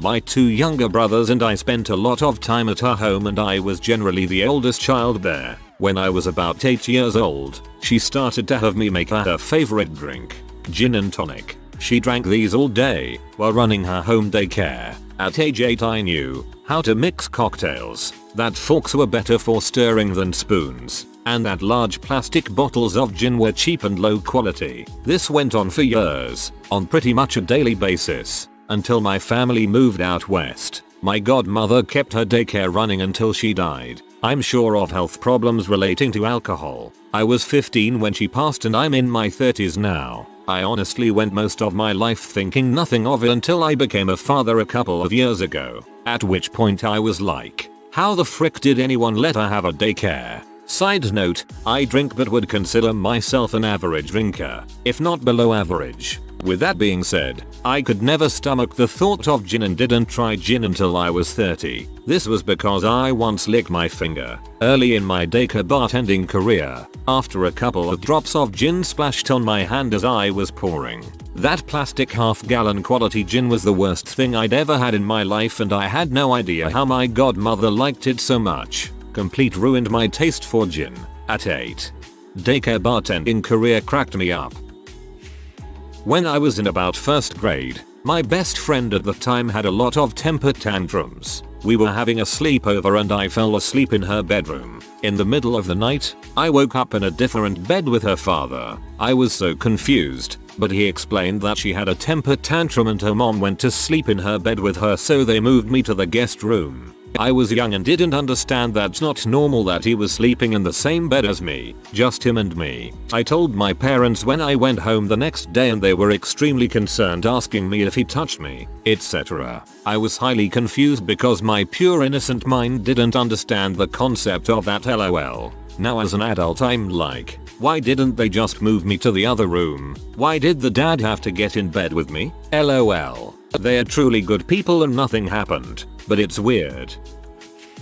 I remember one time I was at my friend's house in middle school and we were watching TV. It was a sitcom. Everything this entire family laughed at during the show was not funny at all. They would all burst out laughing and I would look over at them confused trying to figure out what was so hilarious. Then something would happen in the show and I would laugh and none of them found it funny. I know a lot of humor is cultural. They seem to be presenting themselves as normal middle class type of family. At one point their sense of humor was so weird I thought they might be some sort of spies. It's hard to explain without an example. It's like if someone started bursting out with laughter at the setup of a joke. Them. Joke knock knock. Ha ha ha ha ha ba ha ha. Me. Joke knock knock. Who's there? Who? Who? I think there's an owl in here. Ha ha ha. It's like their timing was off or something. I didn't want to be judgmental about their humor. I thought maybe it was a threshold issue. Maybe they thought everything was funny. They didn't think what I thought was funny at all either. They seemed so confused too. Maybe this doesn't fit, but that's what came to mind. Not really weird I guess, but first time in my husband's parents' house. Just a friend at the time. I got to see what a hoarder house looked like. It wasn't even a well-known term condition back then, so it just really shocked me seeing the giant mounds of stuff everywhere and having to navigate through it all. His room was clean. The rest of the house, not so much. More of a date story. Was on a date with a guy who was cooking dinner for me and his dog took a giant horse pee in the living room. I jumped up, a bit panicked, trying to get the guy's attention to what just happened. The guy didn't even look up when he said, "Oh yeah, she does that sometimes," and that was it. I asked him if there was a towel and disinfectant I could use to help clean it up and the guy says, "I'll just throw some Febreze on it after dinner." I suddenly realized the musty smell I noticed earlier wasn't from his cool and rustic cabin being under a canopy of trees, or that the floor in the same location that bowed when you stepped over it was because it was old. Ate dinner at a table that was couple feet away from the dog toilet. Left. Freaking gross. At every meal, my ex's parents would set a plate on the table for the dog. The dog would sit in a chair and eat at the table with the people. A similar thread popped up a few years ago and I will never forget the family that shared milk. If you didn't finish it, it got poured into someone else's glass or the carton, including the friend guest. For some reason, drinking someone else's backwash milk is repulsive to me and has remained a memorable post. I had a friend in HS. We're still friends today actually. His mom was a hoarder. There were little pathways throughout the house but it was filled, from floor to ceiling, with junk. In the hallway to the bedrooms, she had stacked every newspaper she ever got. They were tied up in bundles. When you walked in that hallway he would caution to not touch the papers because if a row fell, it would take a couple hours to dig yourself out. They let the dogs and cats into the basement to go to the bathroom even though they had a fenced-in backyard. The whole house smelled, even the kids when they went to school. When I was like 9 I had a classmate who always smelled like cat pee. He said it was just how he smelled, but after reading this I think his family might have let their cats pee everywhere. Went with a few friends to one of their family's houses for a birthday party when I was like 15 or 16. We smoked weed, swam, and had a great ole time. After eating we settled in to watch a horror movie and at some point I looked around me and everyone in that family was sitting in the same crisscross applesauce position and slowly rocking back and forth while watching TV. Definitely not the weirdest thing on this thread by far, but something about it was extremely creepy. They were nice as heck, though. So when my dad died, my mom remarried and had 2 kids. I was moved into the basement, and finished basement. I didn't think anything of it since I was 10. I had a sheet blocking my area from the laundry area. It had bare concrete walls, wood beams and piping across the ceiling and cement flooring. Used a heater and dehumidifier cause it was cold and humid. When I used the heater, my parents would make my sheeted area around my bed so it would heat up the space quicker. Parents didn't allow any of my friends over and my brother and sister weren't allowed in my room. Distant family members also never stayed over, and when we had family gathering, I was told to go into the guest room instead of my room while they were there. I thought, cool, I have a huge room and no one can mess it up. My family would go on vacations yearly without me from when I was 12 till I was 18. I was the dog and house watcher. During one of those vacations when I was 17, I invited a friend come over. They pointed out how fricked up it was that there were bedrooms fully furnished with TVs for my brother and sister, a guest room fully furnished as well with a TV, and how I was in the basement with sheets for walls and bathroom mats on the floor. I completely dismissed it cause it was normal to me. It wasn't till I was 20 that I found out that the family trips that I didn't go on were paid for with money that I was getting from my dad passing away. I'm sure I got some of the money in food and clothes and whatever I needed, but it's got me pretty fricked up cause my brother and sister don't have any memory of it, and when I talk about it they always back my parents by saying we were raised right and I opted out of vacations. They also thought the guest room was my room. Add on, I just wanted to thank everyone for being so kind and welcoming with your thoughts. There is a lot in this whole day has been way more emotional than I could have ever expected. I'm trying my best to get back to everyone, and if I miss you, it was an honest mistake. Again, thank you everyone, you all deserve the world. Also, if any of you need someone to talk to, my door is always open. Man, I'm so sorry this happened to you. And I'm sorry to say this, but your mother is a disgrace. It's clear to see what happened here, and it's probably the saddest thing I've read in this thread. I had something similar happen to me when I was young, but included my stepdad beating me. I sincerely hope you're doing good now and making the most of your life. I'm off to hug my kids. My family were very comfortable and my mom always babysat lots of kids from around the neighborhood. Basically her place was just where the kids hung out. Once there was an emergency with my dad and my mom really needed somebody to watch me overnight, and I wound up with one of the families that she babysat for. They were really nice people and I was close friends with their kids, obviously because they were at my house every day. It was a new experience though. This was the first time I'd ever seen people living in real poverty. I was kind about it and I didn't say anything, but parts of it were a real shock to me. The toilet didn't work, but they had just continued to use it to the point that it was piled up to the seat. We had to unscrew the light bulb to turn off the lights because the switch would shock you if you touched it. I felt really bad for them. It was just a real eye-opener for me as a kid, and it gave me a much better understanding of exactly why my mom babysat and fed all those kids. Your mom is an angel. I babysat for a family on occasion and the kids would always ask for a cool cup and I had no clue what it was. They asked for them constantly but were too little to really describe them enough for me to understand. I mentioned it to the mom in passing one day and she started laughing and cut the tops off of some bell peppers and took out the seeds and then filled the peppers with tap water. The kids went nuts over them like they were treats. It was really weird to me that drinking water out of bell peppers was a thing to beg for on the regular. So nice to see a post that isn't child abuse in this horror thread. Went to a sleepover at this girl's house and her mom was obsessively taking pictures of us all night. At one point, we were watching a movie and my friend passed out into her mom, I crap you not, pulls out a huge newscast type heavy duty camera and starts recording her daughter sleeping for a solid 5 minutes. I have trouble sleeping, and so that night when us kids were in the bedroom to sleep, I was on the floor, just staring at the wall in the dark. I was facing away from the door, laying on my side. I hear the door creak, some footsteps, and then the darkness of the room lit with a sudden flash. I got up just in time to see the door close. I know it was her mom taking pics of us. The weirdest part to me is that it was about 3 AM when that happened, meaning the girl's mom either had an alarm or just stayed up that late in wait. 15 years ago, visit a friend house who live in San Francisco around 3rd Street, bad neighborhood area. Upon entering, pass by the kitchen, for gas stove flame was in full blast, not cooking anything. No vent. You can literally see a big burn hole in the ceiling all the way through the 2nd floor room. His mom was upstairs, one of those rooms far away from the bottom floor kitchen, watching TV in full blast. Long story short, they are basically using their gas stove as a centralized heater for the whole house. I'm a certified fire safety director at my work. This almost gives me a heart attack.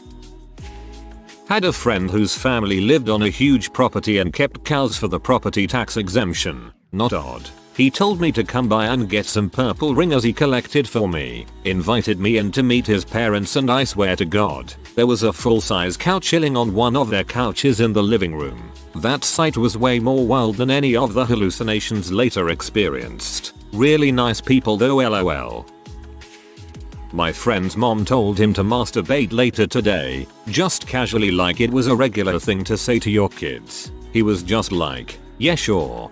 A friend of a friend in college didn't realize you were supposed to masturbate when you felt like it. Instead, he'd schedule time like once a week in his calendar to remind himself to masturbate.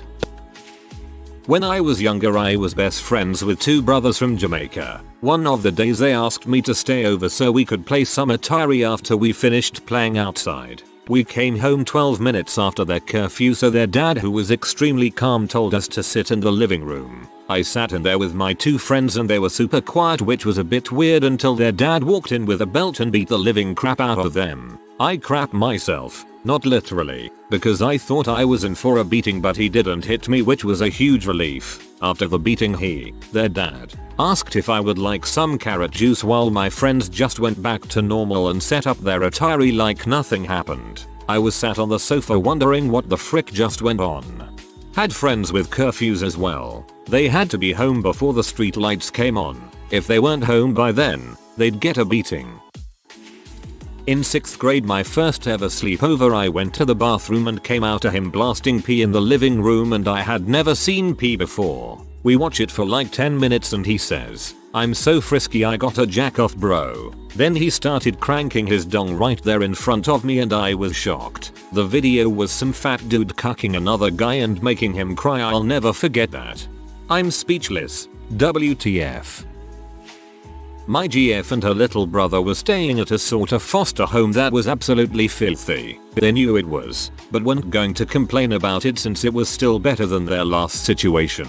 But the parents there had two little boys of their own, and it's their normal. I feel bad that those boys will either realize their home is disgusting and never invite anyone over, or have someone over who then embarrasses them or doesn't want to be their friend anymore because of it. Roaches crawling around in daylight out in the open. I wouldn't sit or eat anything the 3 times I went over. His entire family seemed to think it was normal to have roaches where he was. I had family in the same building and their house was almost sterile. Slept over at a friend's when I was around 10. She was the only girl in her family and had 5 brothers, whose ages ranged from like 4 to 15. Everything about my friend's room sleeping situation was normal, but her brother's room was bizarre. They shared one big room, with 3 bunk beds, each mattress a fitted sheet, a pillow, and nothing else. No top sheets, no blankets, no comforters. Also, the boys didn't have pajamas. They all just slept in the clothes they had worn that day, with their shirts tucked into their pants, and belts on. 2. Their room didn't have a door, and neither did their connected bathroom or their closets. Turns out they were fundamentalist Christians, and the boys' setup was meant to prevent masturbation. My house, but looking back it's unusual. My dad was a doctor and it was not uncommon for him to take a patient's blood on the way home and store it in the fridge next to the orange juice overnight, then take it to work the next morning. Can't do that these days of course, but the 70s was pretty wild. My grandparents were doctors and this is the least weird story in this thread for me. Living with a doctor is an educational adventure.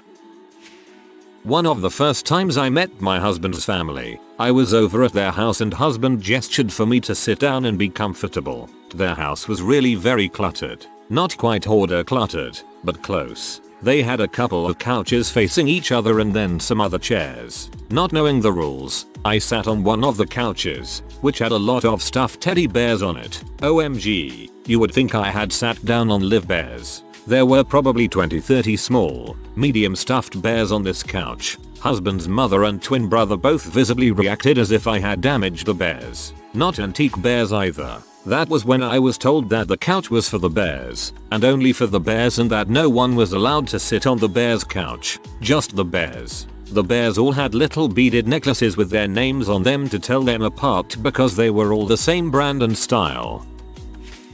Grew up in a trailer park where I don't know any kids that weren't abusing others neglected. One day I walked into my best friend's living room to find a room full of about 15 boys ranging in age from 6-16 jerking off together to a pee playing on the TV. Also my best friend and his brothers, and other kids, used to watch their mom have sex with her affairs from under the bedroom door.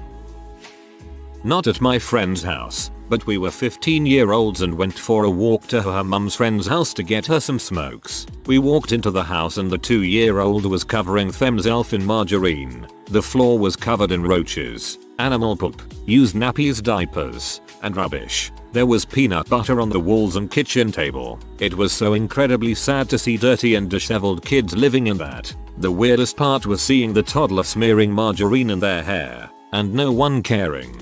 The rest was disgusting, but I'd seen that kind of living before. Never the complete indifference towards a baby though. Awful.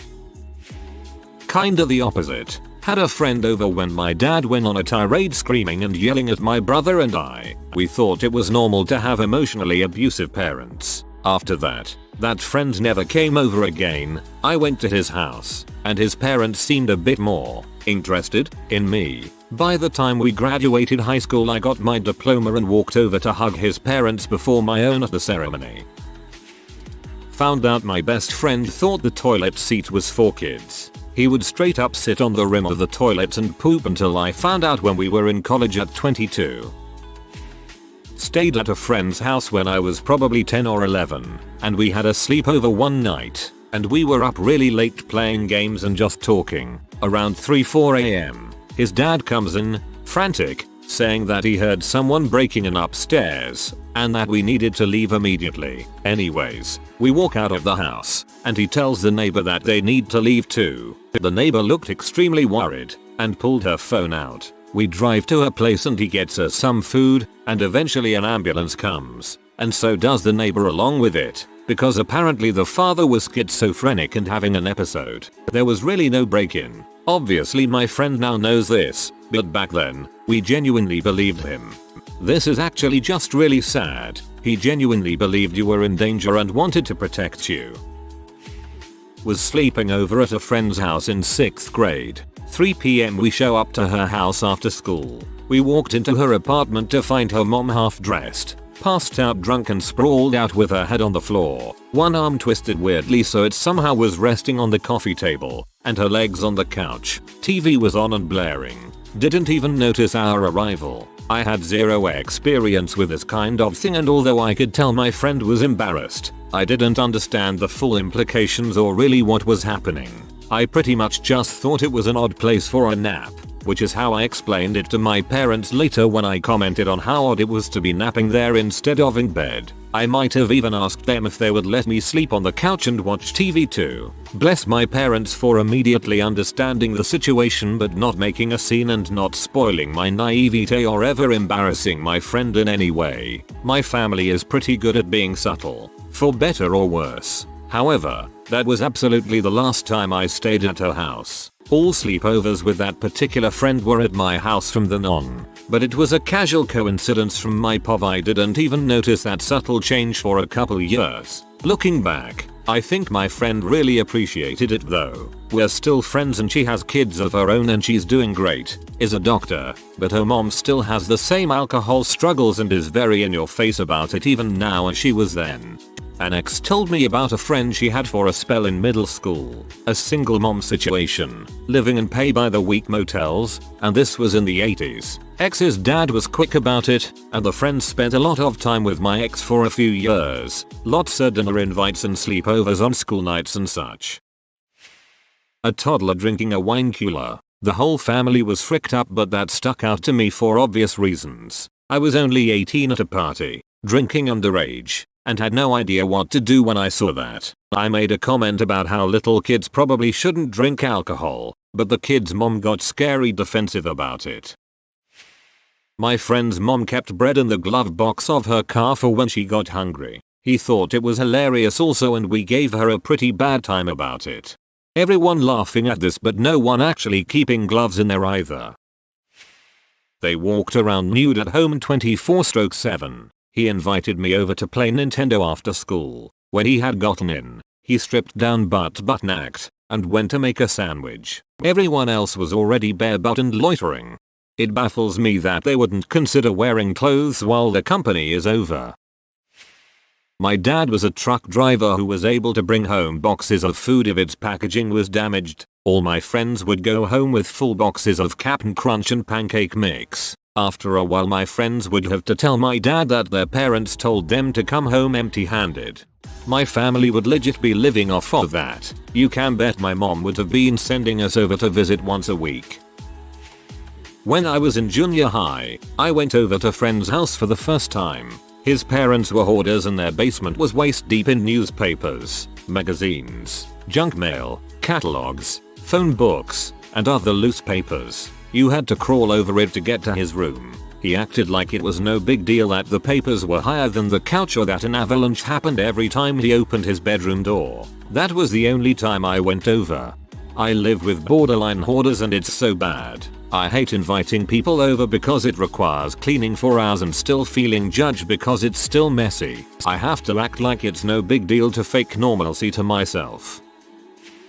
My friend had 9 siblings. Whenever I was there and we ate, he always told me to protect my food. He literally covered his plate by surrounding it with his arms. His brothers kept stealing food from the younger ones and their parents didn't do anything to stop them. It was just normal. That's crazy. There were 12 plus kids in our family, always had friends over, and we had an O-like dish in the middle of the table to put any food we didn't like for others who did like. No one was allowed thirds unless everyone that wanted seconds had seconds. Went to this girl's house in primary school. I'm ashamed to say it was because I felt bad that she was getting bullied at school, and in hindsight she had a learning disability. She was nice though, just sometimes said really uncomfortable things for an 11-year-old. Anyway, she had a 3-year-old brother and I saw her mum reading a book titled How to Be a Good Mum or something similar. She started screaming at this toddler for not vacuuming his room and referencing the book. I was like, Mum, you expect this infant to vacuum his room? To be fair, he did end up doing it, but mind blown. Their family had a really weird dynamic. Dad was cooking in the attic. He was a scientist and these were his science experiments. My friend and his older sibling thought nothing was strange about this. I was 13 and knew it was a lab right away from the smell. Cat pee. They taught us that neat fact in the DARE classes in school. My friend got arrested for possession while wearing the DARE shirt he got in middle school. My friend got backhanded across his kitchen. He slid across the floor to me. After about a 5 count, he got up and we went and played chess. Future chess boxing champ right there. Went to friend's house as a kid. Sitting at the dining table for lunch. House phone rings. Everyone falls to the floor around me, including the mum and dad. I'm the only one left sitting there. The dad informs me that I now must answer the phone. Hello, Johnson's house. I hold the phone out to the dad. It's for you. Everyone laughs. I am so uncomfortable. The next time that phone rang, I was the fastest to the floor, I can tell you that. Such a fun loving family. Loved going around there. What does one learn from being exposed to the wealthy? I've worked with the very wealthy and the very poor. I have learned that money makes you more of whatever you are. People who are kind and generous are kind and generous on a larger scale. People who are jerks become jerks on a bigger scale. Money doesn't change people, it just helps them be who they really are. If you can afford 20 grand for a shower sauna combo with like 4 different types of shower heads like say MD a radio in it, buy it. Best freaking shower of my life. Spent like an hour in that thing. This actually sounds really cool, haha.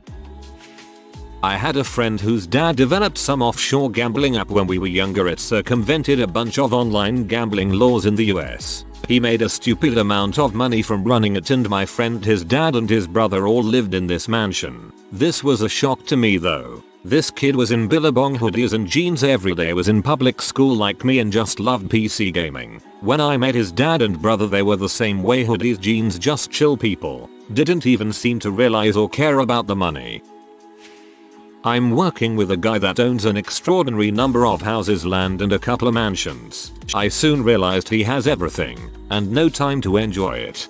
I've worked for a few insanely rich people and they aren't just pursuing a lifestyle, more than anything they enjoy making money and would literally die of boredom if they stopped. Some can be down to earth, but I've seen more that are out of touch with reality or straight up rude. There's a guy that owns half the town where I live, super down to earth and funds and sponsors a lot of stuff for the local school district. He is cheap at times when it comes to the bowling alley he owns, but he is a decent person. Former family friend who is a realtor, multi-millionaire, completely ghosted my family when he learned we weren't as rich as he thought we were. When my parents revealed that the house we had was being foreclosed on due to some crappy life stuff, he basically disappeared. Came by twice when we were selling what we could and wanted to buy the air hockey table we had. $5. That's all it was being sold for since we couldn't take it with us with where we were moving to. He told us that was too much money to spend on it and left. Came back the next day with his daughter and grandson and saw we marked it free and took it whole, acting like he was doing us a favor. My brother and I are friends with a guy whose dad is the CEO of a big company, and let me tell you, his dad is the most chill, down-to-earth man I have ever met. You could literally call him the worst slang on the planet and he'd responds with okay and is incredibly patient with people. That you can be cash flow rich and balance sheet poor. That becoming wealthy isn't as much about massive income as it is about consistent saving and investing over time. That acting rich generally means you're poor or soon to be. The few real folks among them will tell you how lucky fortunate they are to be wealthy. They realize that many folks have brilliant ideas, many folks work hard, and aren't. Survivorship bias. I worked real hard, and now I'm wealthy. You must be lazy. Hard work and opportunity and luck is what makes most people successful. Most people only have one of those three things. I've met all sorts of rich dudes from chill to narcissistic as frick. The two biggest standouts were Mr. B, who was by far the richest I've personally known, over $250 million. He lived in a home you'd expect a doctor to own. He drove a Lexus car that was 8 years old. He spent most of his time with his family. Mr. B was very kind and very humble about how he made his fortune. Mr. K worked at McDonald's, but he also owned a lot of them. Mr. K worked 5 days a week rotating through his McDonald's. And I mean worked. Toilets, trash, register, drive-through, everything. He loved people and wanted everyone to have a good experience at his stores. He was a master at communicating. If you met him you'd have no idea he was incredibly wealthy. He was great at making his entire focus you when he was interacting with you. Very kind-hearted man. Both Mr. B and Mr. K have passed away. Neither left massive fortunes for their kids. Both left trusts that paid for education, but that's it. The rest they donated to charities.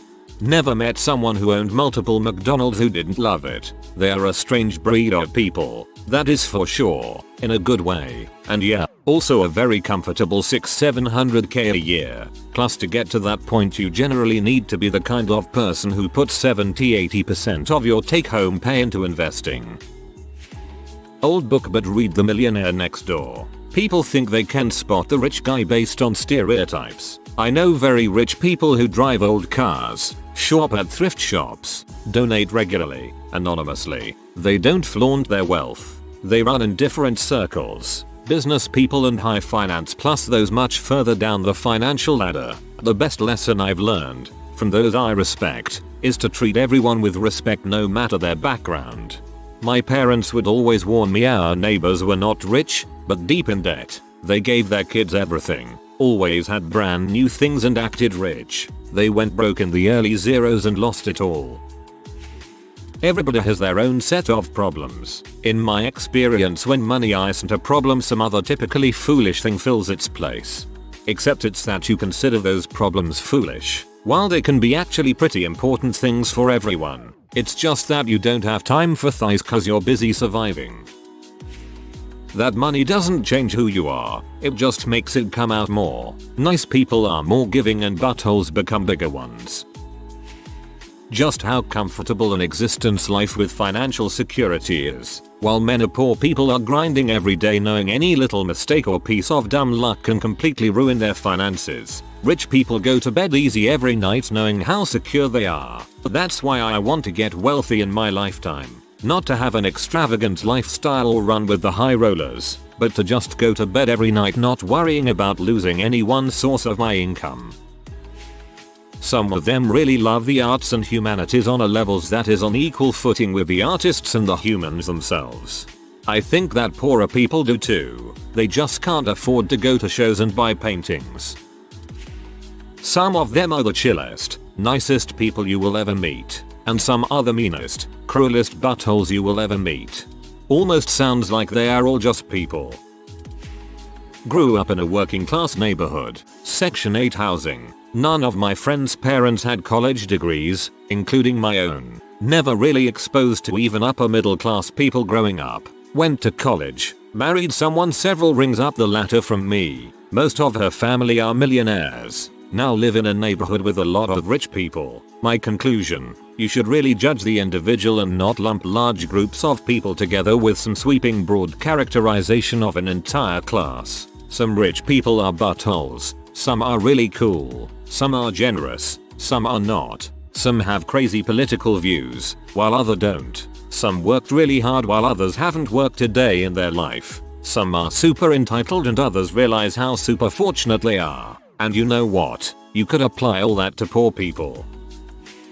Not how much they have, but just how little you have. They put no thought into buying a $1,500 espresso maker that they never use because Starbucks is easier. But for me Starbucks is an expensive treat. Or, hey, come check out my new 150 inches TV in my theater room. And I go home to my studio at a 19 inches TV with rabbit ears, because I can't afford cable. They just don't understand the disparity. The owner's kids came into the office one day and I overheard one of his girls tell a woman in the office, "You work for my daddy, right?" Woman responded in the affirmative. Little girl says, "My daddy owns this company, right?" Woman responds in the affirmative. Little girl says, "Well, since you work for my daddy, and he owns this business, he said we own this business, so that means I own you." That little girl didn't know how close she was to meeting Jesus that day, or another time. Same little girl, "My daddy says we have $3 million in the bank,"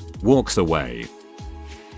I've been poor and I've been rich. Rich is better, on the whole. Wealthy people are not any different. They just have less money related stress and can pay for services to free up their time. This frees up energy to focus on other things, like learning or paying people to turn their money into more money. As you rub shoulders and make personal connections, opportunities will sometimes present themselves for investments, like real estate before it's listed or investing in new ventures businesses. The key is to maximize earnings, create multiple revenue streams, and live way below your means. You need the money to take advantage of investments. Gotta have means before you can live below M. Money does not equal happiness. I went to a private high school with insanely rich students and they were mostly miserable. A huge percentage of kids had eating disorders, drug issues, alcohol issues, and no concept of the real world. There are two types of rich people: extremely generous who are happy to pay for things that afford them time to do what they enjoy, and the really stingy who take advantage of others for their personal gain. I worked in a lowly job and offered to get my boss a soda. There was rich dude in his office who said he'd take one too. I assumed he'd pay me when I got back, but he didn't. Guys, was and forever will be a jerk in my book. I work very closely with a billionaire. He's not flashy and is overly careful with money to the point that sometimes it's short-sighted, because everyone is always telling him what he wants to hear. He often has the illusion of being right much more than he actually is, but no one argues with him. Most of the time he is the smartest person in the room. However, he will drop into something complex that a bunch of people are working on and give his opinion from 30,000 feet. This causes frustration and problems that he isn't even aware of.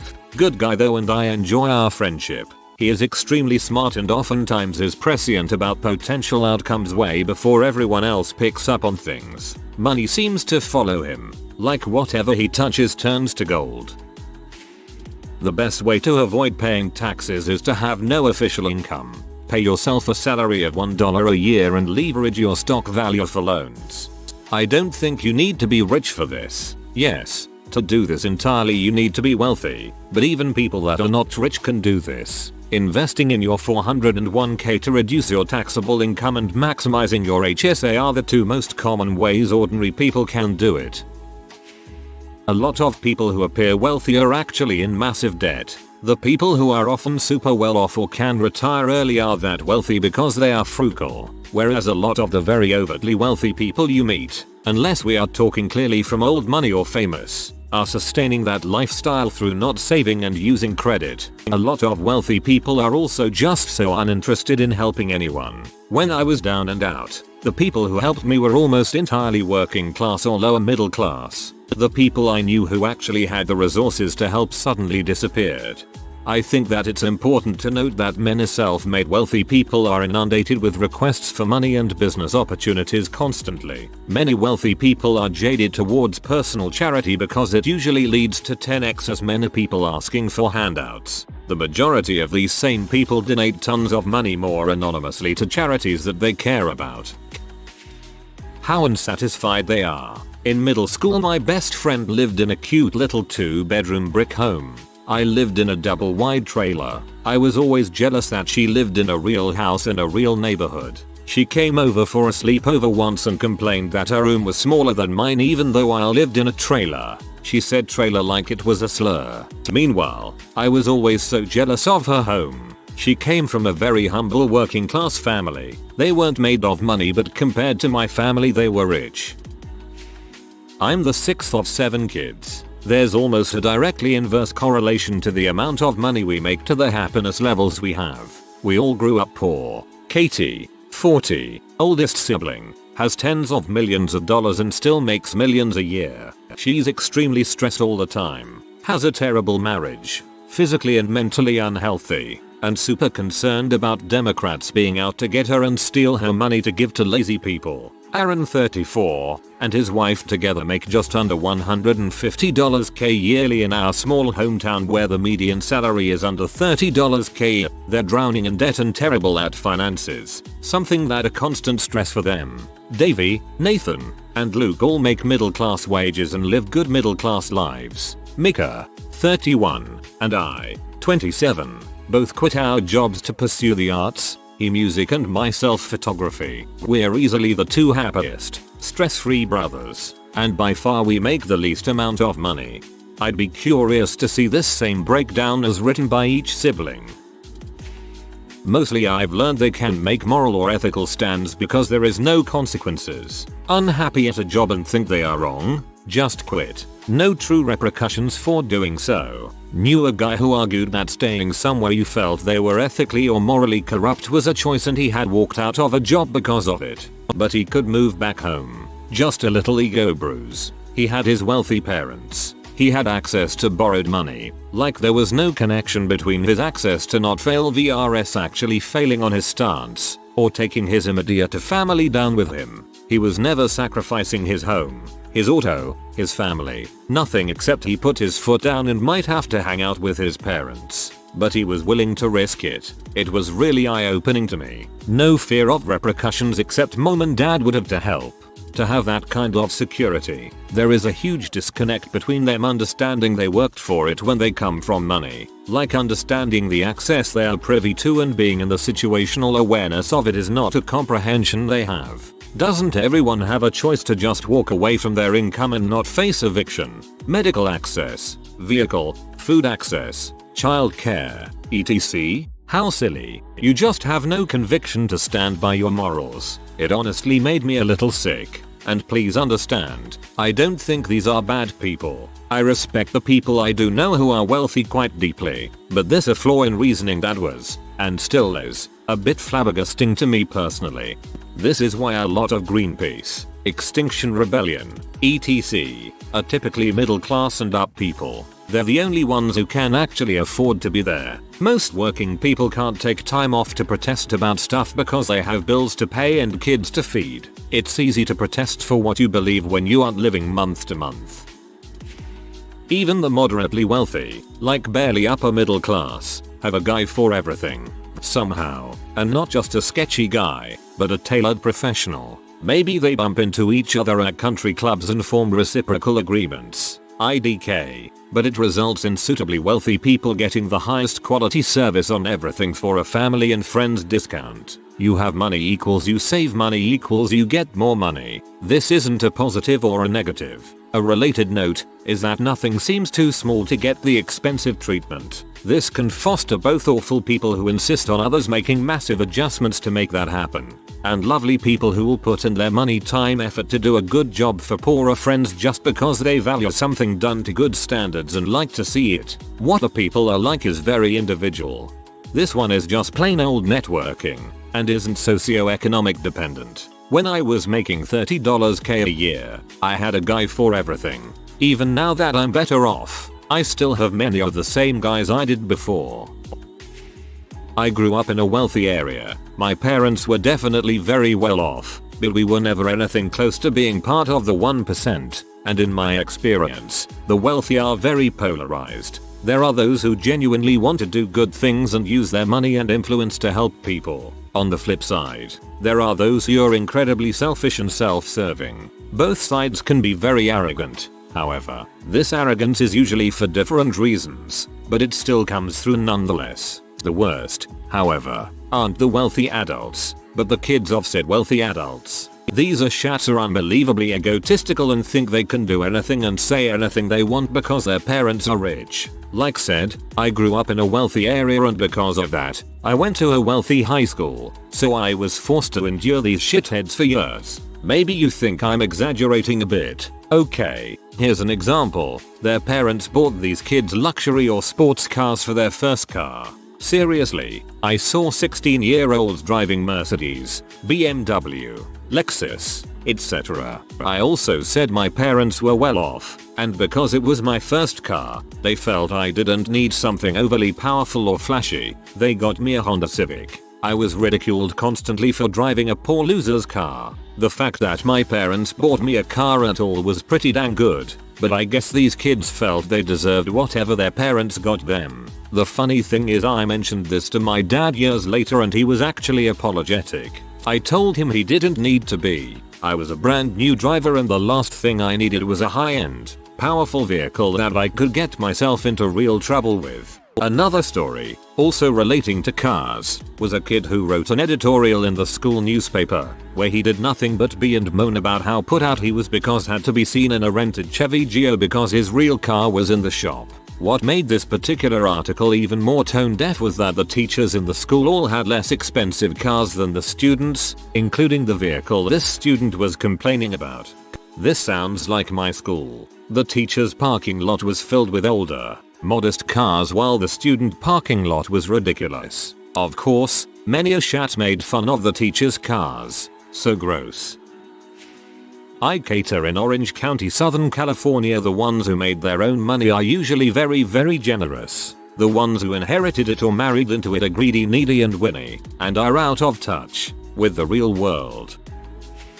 1. They ain't that smart but they get crap done regardless of how stupid and unprofessional they look. 2. Being in a wealthy environment and making acquaintances will expand your horizons. There are people out there that are making bank, just as there are PhD students, neurosurgeons, junkies, etc. I interned at a luxury car dealership in 2015-2016 and me, a non-native speaker, was proofreading their emails. God, were they bad. Doing basic Excel for invoicing. No SEO. They even had the wrong name on their Google business page. I went in there thinking I was interviewing at Weissman. I was not. In the 90s they were making close to 100 million revenue per annum. In 2009 they went bankrupt and a couple of years later they reincorporated. The managing director at one point held the record for most Bugattis sold, 7 BTW, and they held some record for most Rolls Royces sold as well. Word to the ones that want to get rich, get started now. Exude confidence, learn on the job and don't be afraid of making mistakes or of how stupid you may look. This is so interesting. Thank you for sharing. that financial wealth is not necessarily a source of happiness, but happiness is a sign of mental wealth regardless of financial standing. Recently started a job moving rich people out of houses, and I learned they are some of the pettiest people ever, especially their spouses who did nothing but got everything. The total balance in the bank account doesn't matter so much as an ability to speak the language and pick up on all the subtle social cues, knowing the right places to vacation, and how to host a tasteful dinner party, having friends who went to the right schools and summer camps. It's usually not about luxury cars and watches. Oftentimes, the wealthy don't spend that much more on these things than the rest of us. They just know how to do them the right way. Social capital, absolutely. Indiscreet materialism is considered gauche among the ranks of old money. I was raised poor. I am now secure, but the damage that poverty does to children still forces me to think as a poor man. Every one of them had a lucky break somewhere in life to reach their level of wealth. Even those that worked their butt off to get where they are had some luck involved. Spent a lot of time among them in my career. They were smart. They worked hard. Didn't waste time, but when they played big.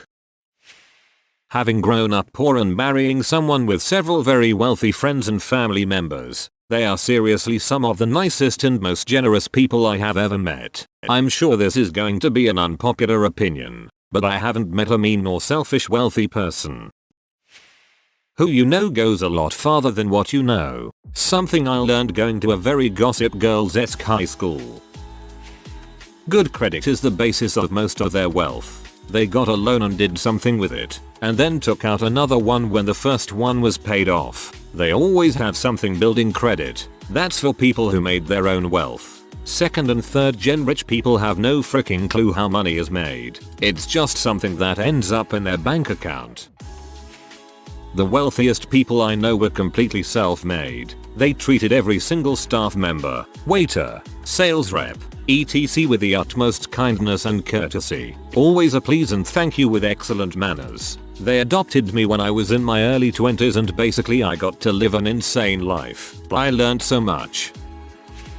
I grew up relatively upper class. Parents work downtown in skyscrapers. Good school, new car at 16 etc. While my wife grew up pretty poor. When we first met it baffled me that she had to get a job while in college and that college wasn't her job. Her parents cut her off when she left because they were no longer her responsibility. Some other things I noticed is she would and still does look up a menu before we go somewhere to see if we can afford it. We both have good jobs and can afford pretty much anything we want. Just a quirk she has kept since childhood. Another thing I noticed is she only buys her clothes when they are on sale. While I have picked up that habit because it's genius, you wouldn't catch my mother dead before she used coupons or bought something on sale. We've both explained to her the quality doesn't change with a sale but she's set in her ways. My uncle married into a super rich, own a major company, family and man I've seen some crazy crap. An example I always bring up is one of her nephews had a birthday and they brought the literal carnival to her parking lot. Like a straight up carnival. It was wild to me. That if they grew up rich they have no freaking clue the day-to-day issues regular PPL deal with. They have no clue that some PPL go to grocery store with a budget and look at price of everything. Honestly they are clueless to what real life is on planet Earth. I had a custom furniture business for about 8 years and we designed and built for some exclusive clients. I eventually learned that they really seem to appreciate when someone treats them as just another human.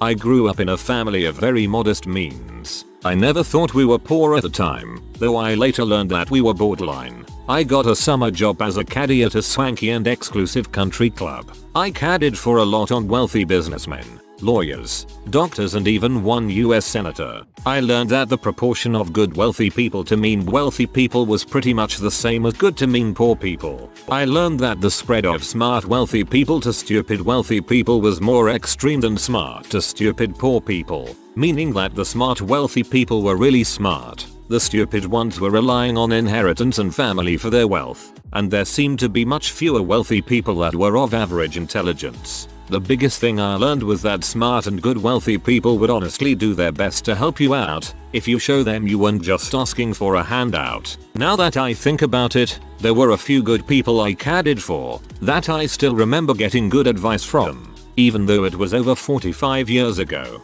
For your information, the senator was not one of the good ones, but I'll leave at that, since he is long gone. Being exposed to wealthy people means being exposed to money-making ideas habits. There is a different mindset that people with wealth have. A friend of mine had a pancake souffle business that went bust. Not a big deal as they were already very wealthy, but they had this idea of taking the ice cream machine from the store and make artisanal soft serve. It's doing pretty well. Much better than the original business. Point is, wealthy people can see opportunities easily because they don't have to worry about their basic needs. Perhaps people who are not as wealthy would have sold everything instead of risking on another business. Learn from the wealthy and build your wealth. This is what I have learned. Wealthy people are just people who took the risk and succeeded. We can complain about not having rich parents, but most people with wealth earned it on their own. Holy crap, well, I went to a school in a very wealthy area, me growing up in a pretty poor place, and I learned in my second day school years that rich kids have no comprehension of life outside of wealth. I used to get picked on for the clothes I wore, the way I couldn't get lunch some days, and the main one was coming into school with greasy hair specifically. It got to a point where I had to explain to my entire form that my family had little money and that we had gas and electric meters. Obviously no one even knew what a meter was, but to my surprise, after explaining life from a poor background, a lot of people actually started to understand and the comments died off. If any of you are parents and have an abundance of wealth, I beg you teach your children about people from all walks of life. Will save many kids hassle, and it's worth understanding different backgrounds and cultures. Late night store clerks. What is the strangest things that's happened on the job? I work nights at a gas station in a pretty good neighborhood in New Hampshire, so usually it's pretty boring. One night I did have a customer really creep me out. I was just getting ready to close down the store when a little old man came in. He was small and dressed in khakis and a button-down shirt. I made the usual small talk of asking him how his day was going. Then as I was handing him his change, he firmly grabbed my wrist, made direct eye contact with me and said, "Heck is a real place and the devil has already got his hand on you, girl. Be careful." At that point you should have grabbed his wrist and said, "He's got his hand on you too."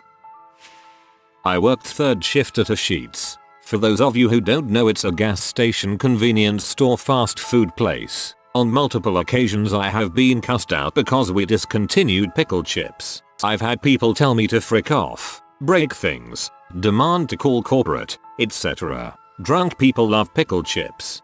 After getting off work late one night, I walked into our local Sheetz just in time for the bar rush. But there was an obviously drunk middle-aged woman attempting to drink coffee creamer out of the dispenser. Once she got her fill, she moved over to the sweet end dispenser, put her head under it and started to fill up there too, till an employee escorted her out of the store.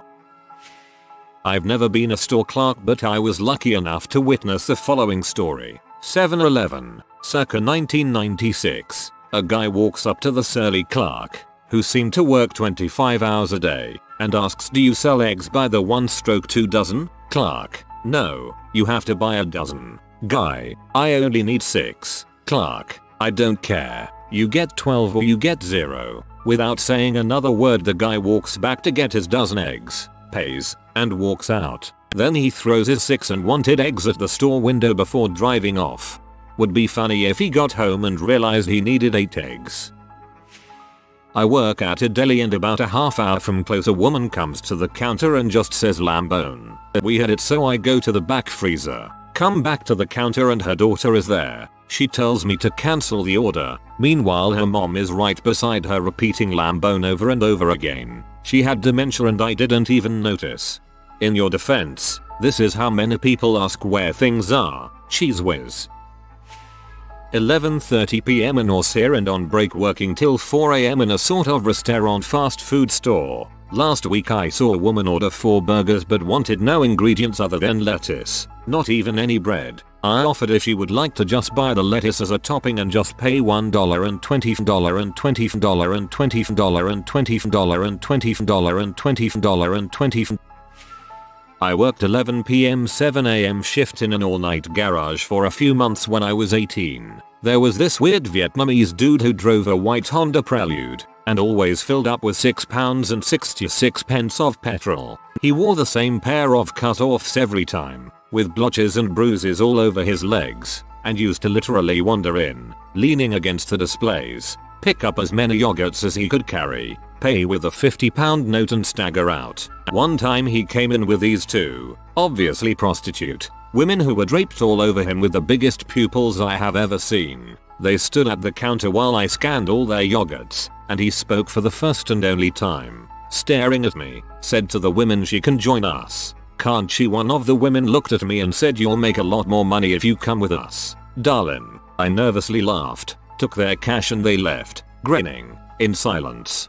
Dang, the Honda Prelude was a sick car though. Even amongst the mad story of a Vietnamese dude and his age trying to solicit you, the Prelude gets a mention.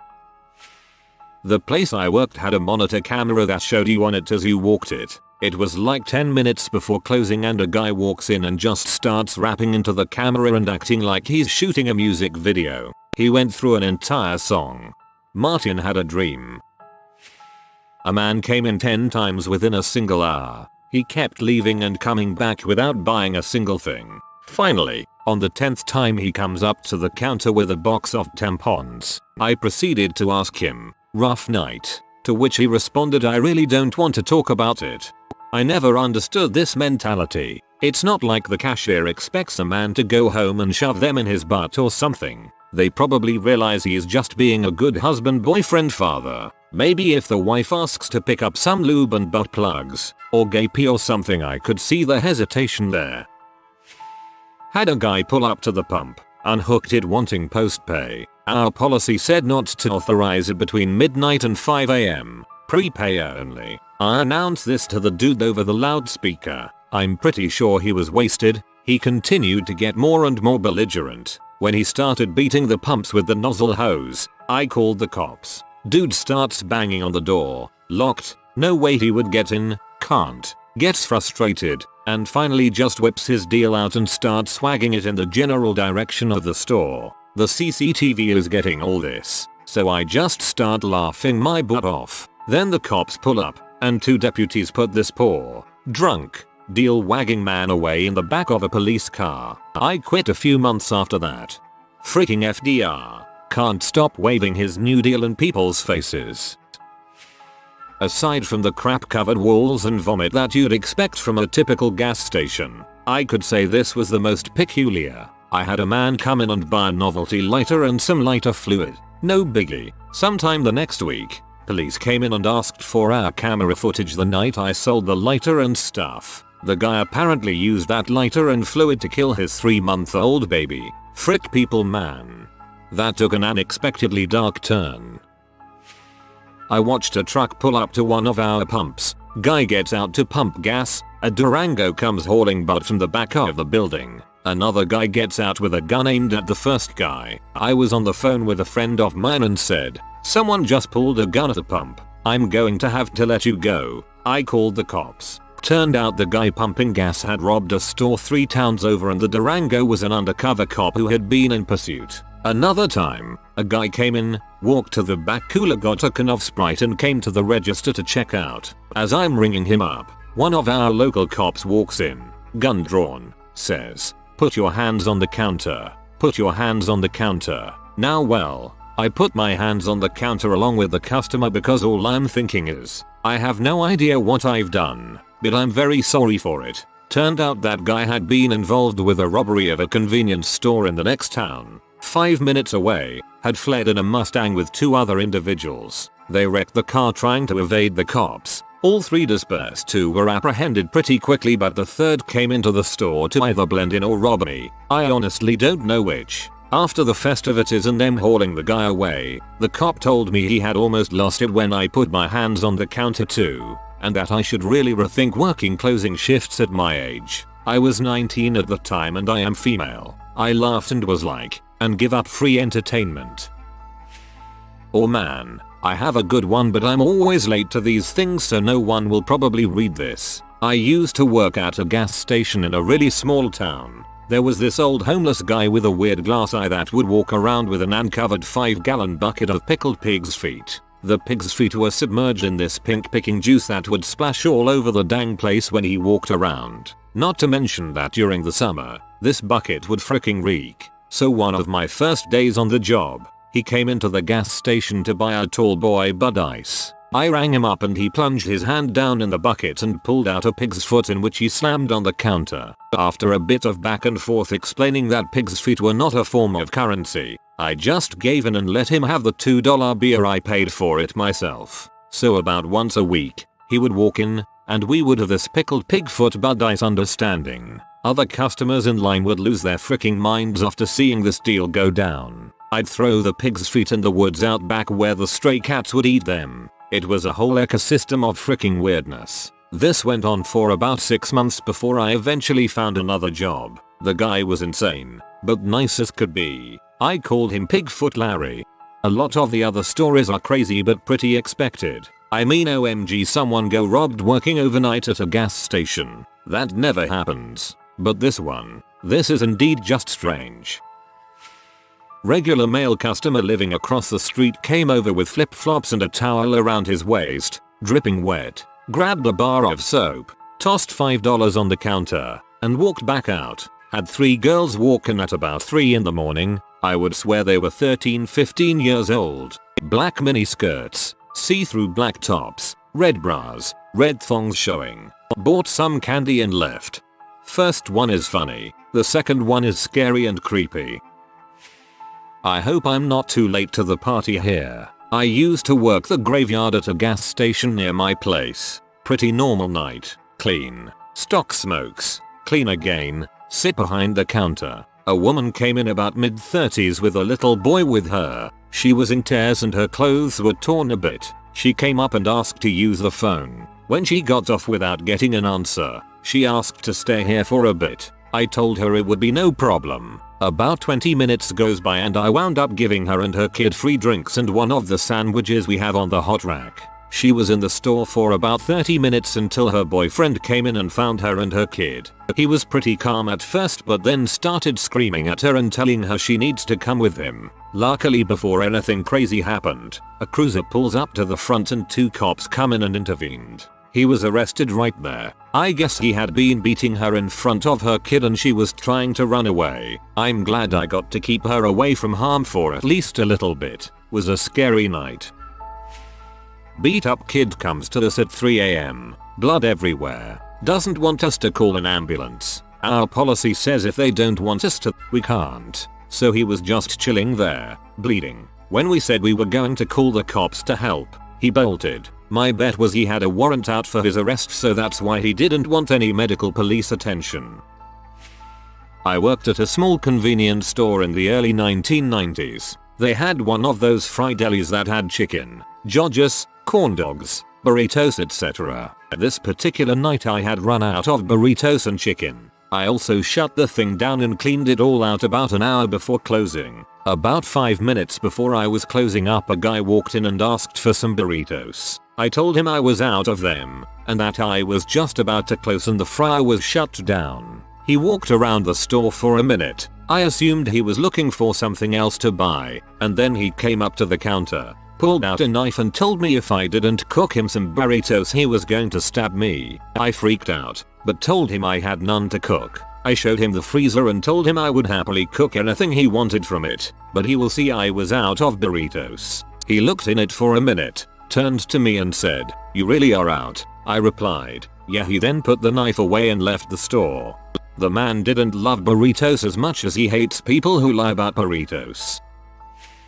I worked at a 24/7 convenience store. One night I had a customer come in, clearly drunk, and ask where the bathrooms were. I directed him to the bathrooms, which were in the store, but he kept saying, "Oh okay, they're around the back." "No, they're right there." "Okay, I'll go around back." He left through the front door. I imagined he would just go on the side of the building, so not my problem anymore. Then I look up and he's behind the cash register looking for a toilet. I assume my co-worker left the back door unlocked. I was across the store stocking, so I yelled to my co-worker to get him out. The drunk dude was nice enough about the mix-up and pretended it was just a joke, I guess. Then my co-worker guided him to the actual restrooms. I started stalking near the restrooms to kind of keep an ear on him, and from inside the restroom, I hear, "Ah frick, I'm peeing everywhere. I'm gonna pee on the sink, the toilet. Frick this hand dryer. I'm just kidding Clark guy.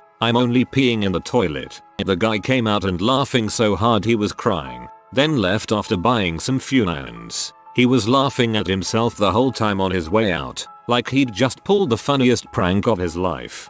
I mean, that is some funny crap. Back from my days working graveyard shift at a grocery store, let's see what I can remember. Had a former employee come in drunk one night and call the cops on himself for shoplifting because he wanted somewhere to sleep that night. Had an employee come in on a night off all pee off. Proceeds to walk straight to the back room without a word. About 10 minutes later there was a successive loud pop pop pop pop. Turns out he climbed up to the roof to fire off his gun. A customer came up and told me he heard something fall down in the back room. Tons of stoners buying ice cream at 2 AM. M-heads buying Brillo pads and ammonia after 3 AM. Bars closed at 2 AM. So all the cops were usually gone from the area by around 3. Saw a drunk guy fall asleep while his car idled along in the parking lot. Luckily he hit a curb and no damage was done, but the cops got a good laugh out of that one. A tall drunk Russian guy tries to buy beer after the 2 AM legal cutoff time, then proceed to pick on a sober customer half his size. The little guy took one swing and broke the Russian dude's nose. Had a guy come in when another employee was taking a dump. Guy really had to take a crap, so he turned around and took a dump in the urinal, asking the employee on the toilet for toilet paper. M-heads buying Brillo pads and ammonia after 3 AM. Those aren't M-heads. Those are most definitely crackheads.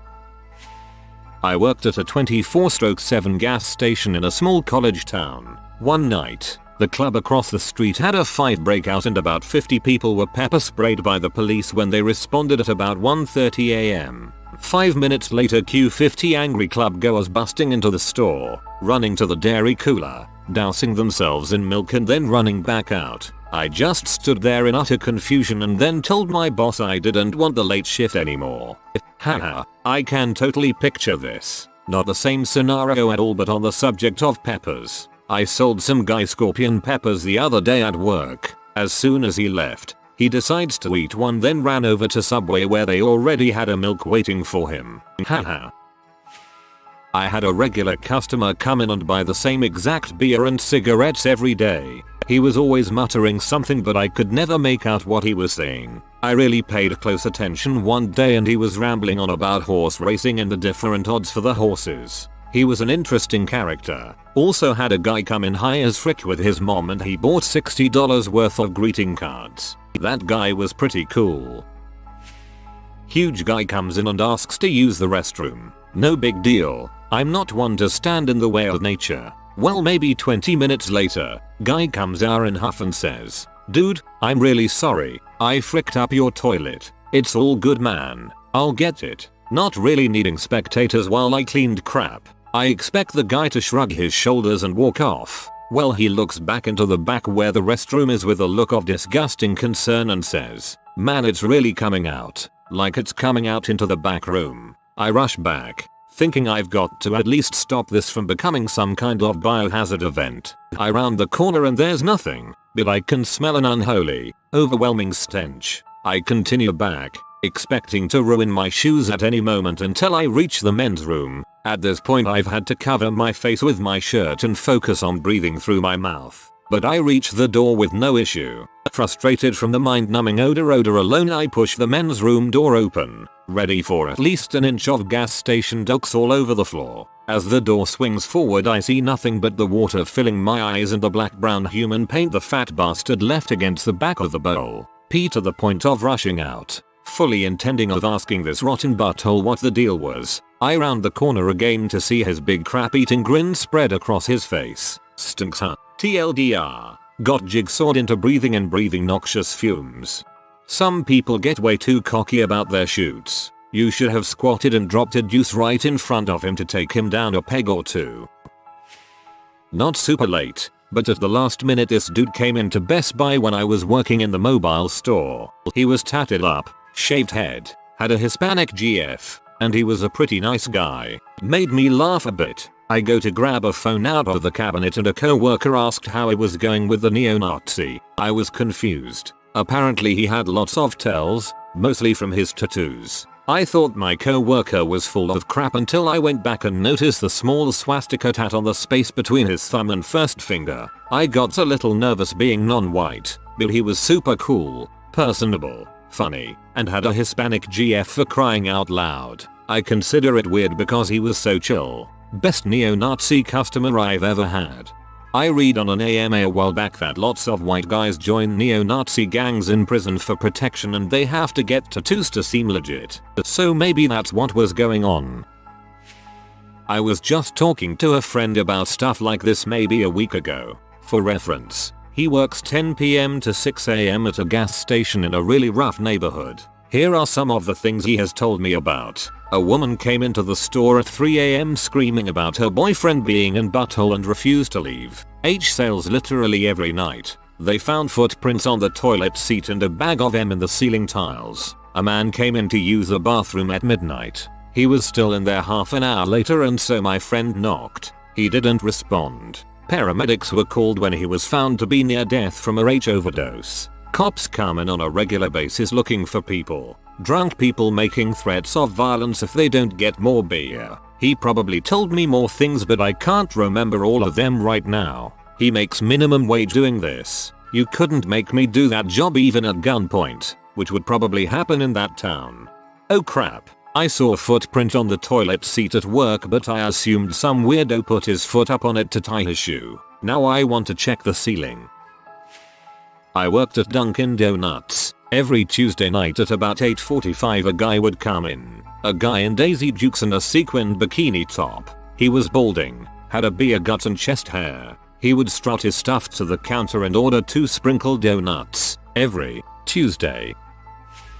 Graveyard shift at a gas station. Full serve gets shut down after 11 PM because there's only one clerk on site. Traffic cones block the full serve pumps. Signs inform the customer. Around midnight a van pulls up with California plates and peace love signs in the windows. Woman gets out, moves the traffic cones and pulls up to full serve. I use the intercom to tell her that she will have to use self-serve if she wants gas. No answer. I go to the door and try to wave her over or call out to her. Can't see any sign of her. I shrug and go back inside. I'm not allowed to leave the store unattended, so there's not much I can do. 10 minutes later a woman gets out of the van and comes in. I've been waiting for service for over an hour, she says. I decide not to argue about the time elapsed and just say, I'm very sorry ma'am, but we don't offer full serve after 11 o'clock. Perhaps you notice the traffic cones and signs to that effect. You expect to pump my own gas, she says.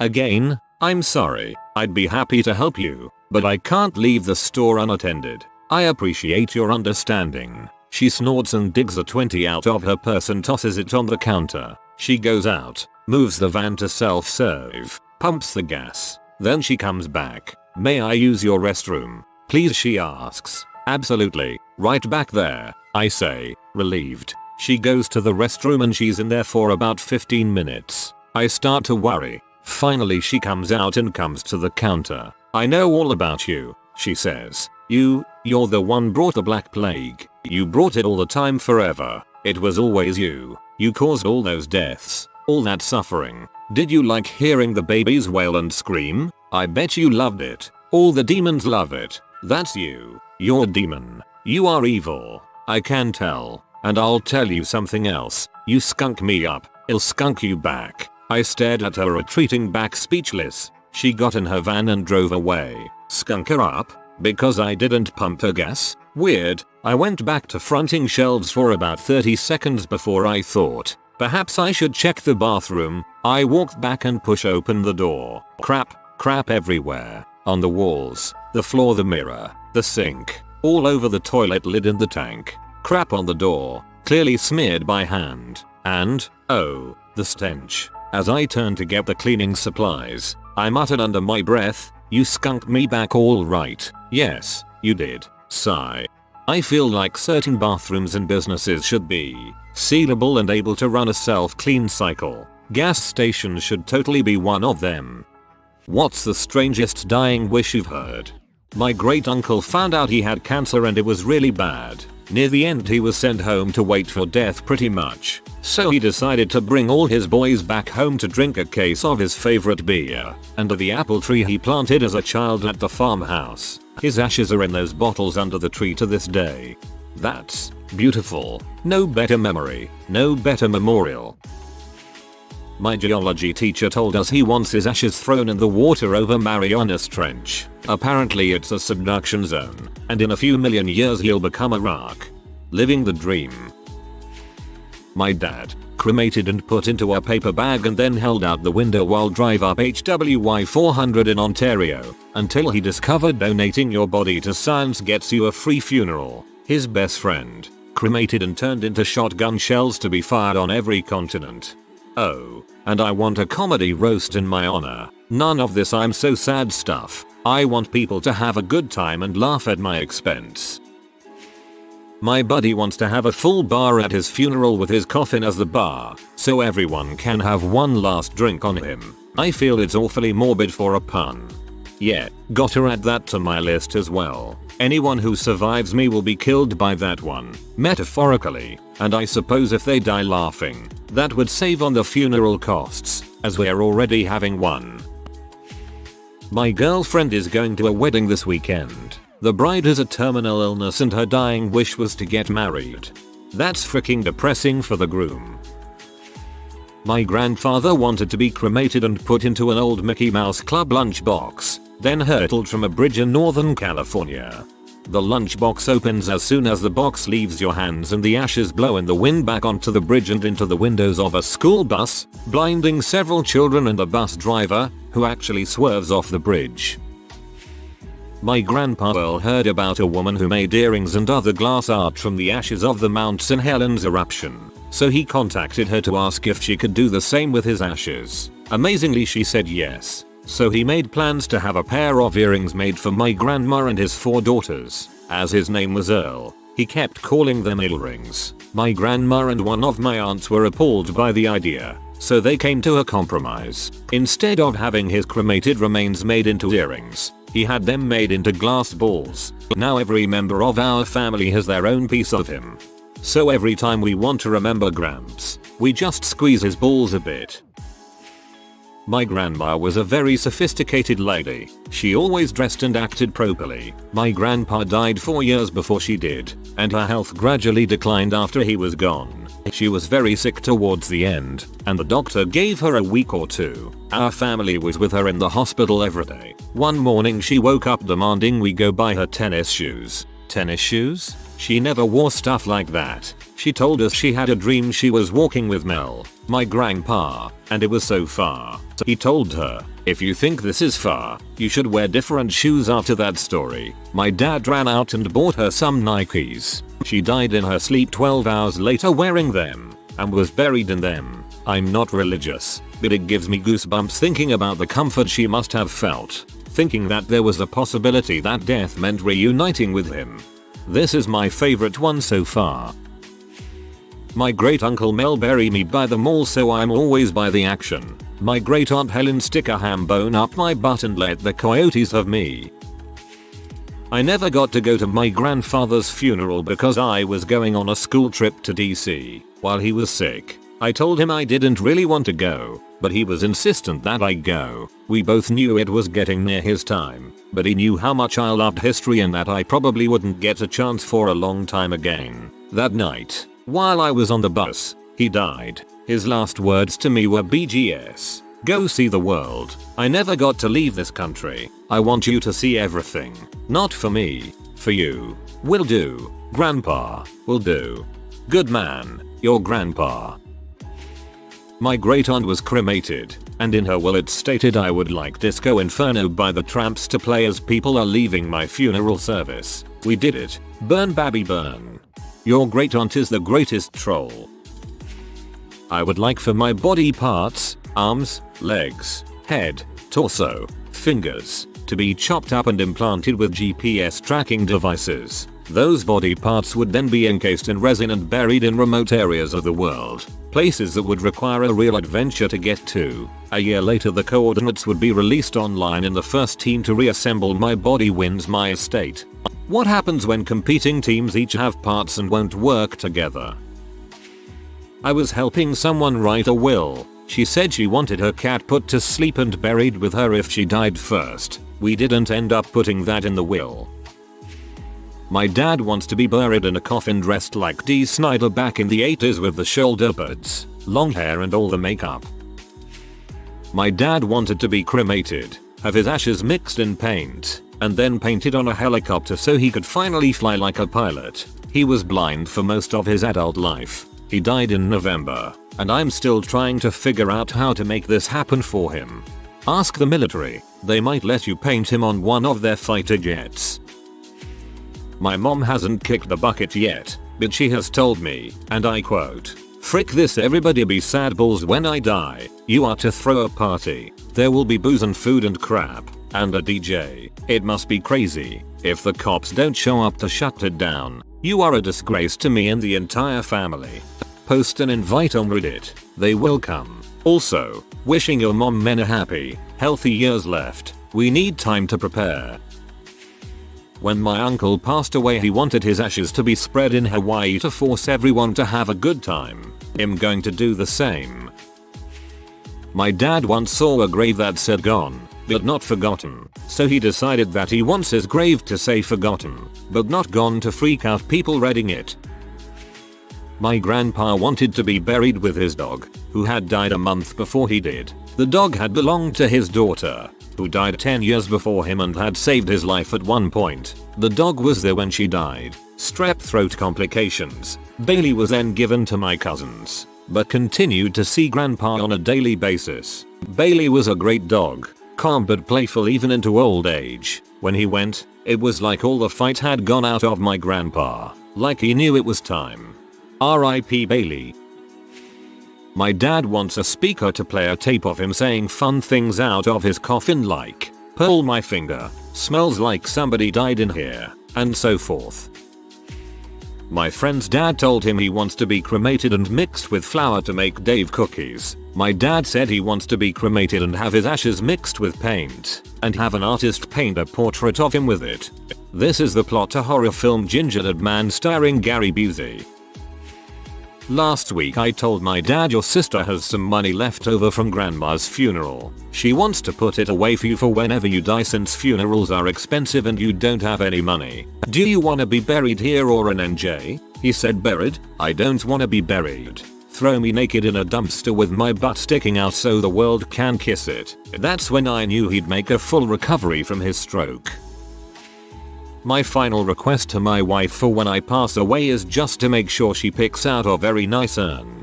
She replied, "But I don't want you to be cremated." I replied back, "I don't want to be cremated either, so it better be a huge freaking urn." One of my ex-girlfriend's grandfather was a pilot from way back in the diesel day. He hated me because at the time I had long hippie hair and a beard. I was in a band, and he was the kind of guy that would always wear a suit and tie, and he was always smoking. He had a love of cigars and alcohol, and had enjoyed both through his whole life, and his health was mostly great except for the fact that he was ridiculously old. Anyway, apparently he had told her that when he died, he wanted to be dropped from an airplane, while wearing his old pilot gear, not cremated, just like, flown up into the air, and dumped out of a plane. And all I could think of was some regular person, going around doing their regular thing, when a 90-something-year-old man wearing some old butt pilot suit falls out of the clouds in front of them and ruins their regular day. They didn't do that. That would have been pretty entertaining to watch. My grandmother's last wish was that her ashes be scattered with my grandfather's. My grandfather's last wish was to scattered by his favorite power dam. Apparently he was one of the engineers that designed and built the St. Lawrence Seaway and was pretty attached to it. Unfortunately by the time we got around to scattering them you could no longer access the dam. We didn't quite know what to do so we went to the visitors center to kill some time and try to figure out a new plan. That's when we saw the boat launch. With a couple of us keeping watch, my father and uncle snuck out onto the dock and dumped my grandparents as quickly as they could before anyone came. This proved to be a bit of a challenge since my grandfather had been put in an urn that was not meant to be opened again. I'll never forget my uncle remarking to my aunt, "You should have seen this thing. You practically needed a church key to get that out." TLDR. Grandfather requested he be scattered at a power dam. Got a visitors center boat launch instead. Seems like Saturday Night Live sketch material. This is mine, and in all seriousness, I want to be cremated, mixed with concrete. Pour said concrete into brick-sized molds. Draw a smiley face into said brick. Let cure and hand out to relatives and friends that want one. I have a list of places that said bricks can be disposed of with my blessing. I have been planning this for years. A friend of mine died in his teens. His family makes clay rocks that they stamp with his name and hand out to pretty much everyone. No ashes involved, but he's all over the world now. So, my dad has said on multiple occasions that he is going to buy a full-size replica of R2-D2 and C3PO. Then, before he dies, he is going to have a bunch of pre-recorded messages on each the R2-D2 and C3PO. When he does die, he wants to be cremated, and half goes into the R2-D2 with me and the other half in C3PO with my sister, so they can roam around and just randomly talk to us. My stepsister is just crap out of luck. I don't know which would be worse, hearing C3PO's voice all the time, or the unintelligible beeps from R2-D2 and wondering what message he's trying to send from beyond the grave. From the song Birthday Song by 2 Chainz, "When I die bury me inside the booty club." I don't know how well a strip club would do with a dead dude in it. The owners could use the "this place is haunted by a ghost" cell gimmick that a lot of businesses use. My mom believed in reincarnation, and her dying wish was to not come back as a woman in the Middle East. I'm going to get cremated and have the ashes incorporated into tattoo ink and split my estate by this. Area of me inked into an individual family member. Total area of me inked into all family members x 100 equals percentage of the estate the individual member receives. But don't tell anyone how much there is in the estate. Then when all is said and done, they're going to be super P when it's only $100. My stoner buddy wanted to have his ashes sprinkled in the fertilizer dirt of his favorite grow house. His Jesus freak parents wouldn't allow it. They even had the Undertaker people cut his hair very short and shave his beard. I didn't know who the frick he was in his casket. It's one thing to be sad because you've outlived your child, but to deface their corpse is something beyond reprehensible. My housemate wants to be cremated and her remains made into a firework and let off in Madagascar because it's her favorite place, and it gives the rest of the family a nice holiday while sending her off on her way. Really cool idea. At least she'll be safe when a pandemic breaks out. A friend of mine's dad said to my friend, "When I die, I want to be burned and I want you to throw the ashes in the face of your W mother. One last facial. If I'm murdered, I'll be cremated. I will leave a locked box to my closest ally, and the key will be in the jar of ashes. The jar will have a small bottom, and will tip over easily. It will be on display at my memorial service, and the box's holder will be there as well. It tips over, and the key falls out with the ashes. He will see the key, and know. The rest of my ashes will be put in an urn in a padlocked tomb. My friend will take the box home, and open it to find the key to my tomb, and a note. The note is scrawled in ink mixed with my blood, as I was able to write it before I died. It tells him to find my murderer, and to mix some of my ashes into a shotgun shell, and kill him with the shell. Late on a rainy evening, he sneaks into the graveyard, clad in a heavy black trench coat, a ratty black shirt and pants, a wide-brimmed fedora, and black rain boots. He is carrying a small whiskey bottle and a sawed-off shotgun, concealed behind his coat. He finds the tomb, and fumbles with the rusty lock. The Undertaker comes by, and he ducks behind a tombstone and holds his breath. Thankfully, he passes. He eventually gets the lock open, and peers into the tomb. He sees the urn, ominous and pristine. He casually strolls up to it, a shell already prepared. He scoops some of the ashes into the shell. He sighs, and loads the shotgun. He takes one last swig from his whiskey bottle, and breaks it against the wall. He then puts the shotgun in his mouth, and pulls the trigger. A loud bang from my tomb causes the undertaker to come running to it. He notices the open lock and swings open the door. My friend's corpse lies on the floor, his blood decorating the walls. TLDR. Pancake nipples. Did not see that coming.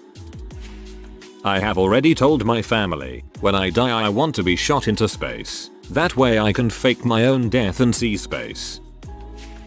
If my godmother dies before her dog, she wants the dog put down and buried with her. If the dog dies before her, she wants it buried in the yard. And then, when the time comes, exhumed and re-entered with her. She's very attached to that dog. Poor dog.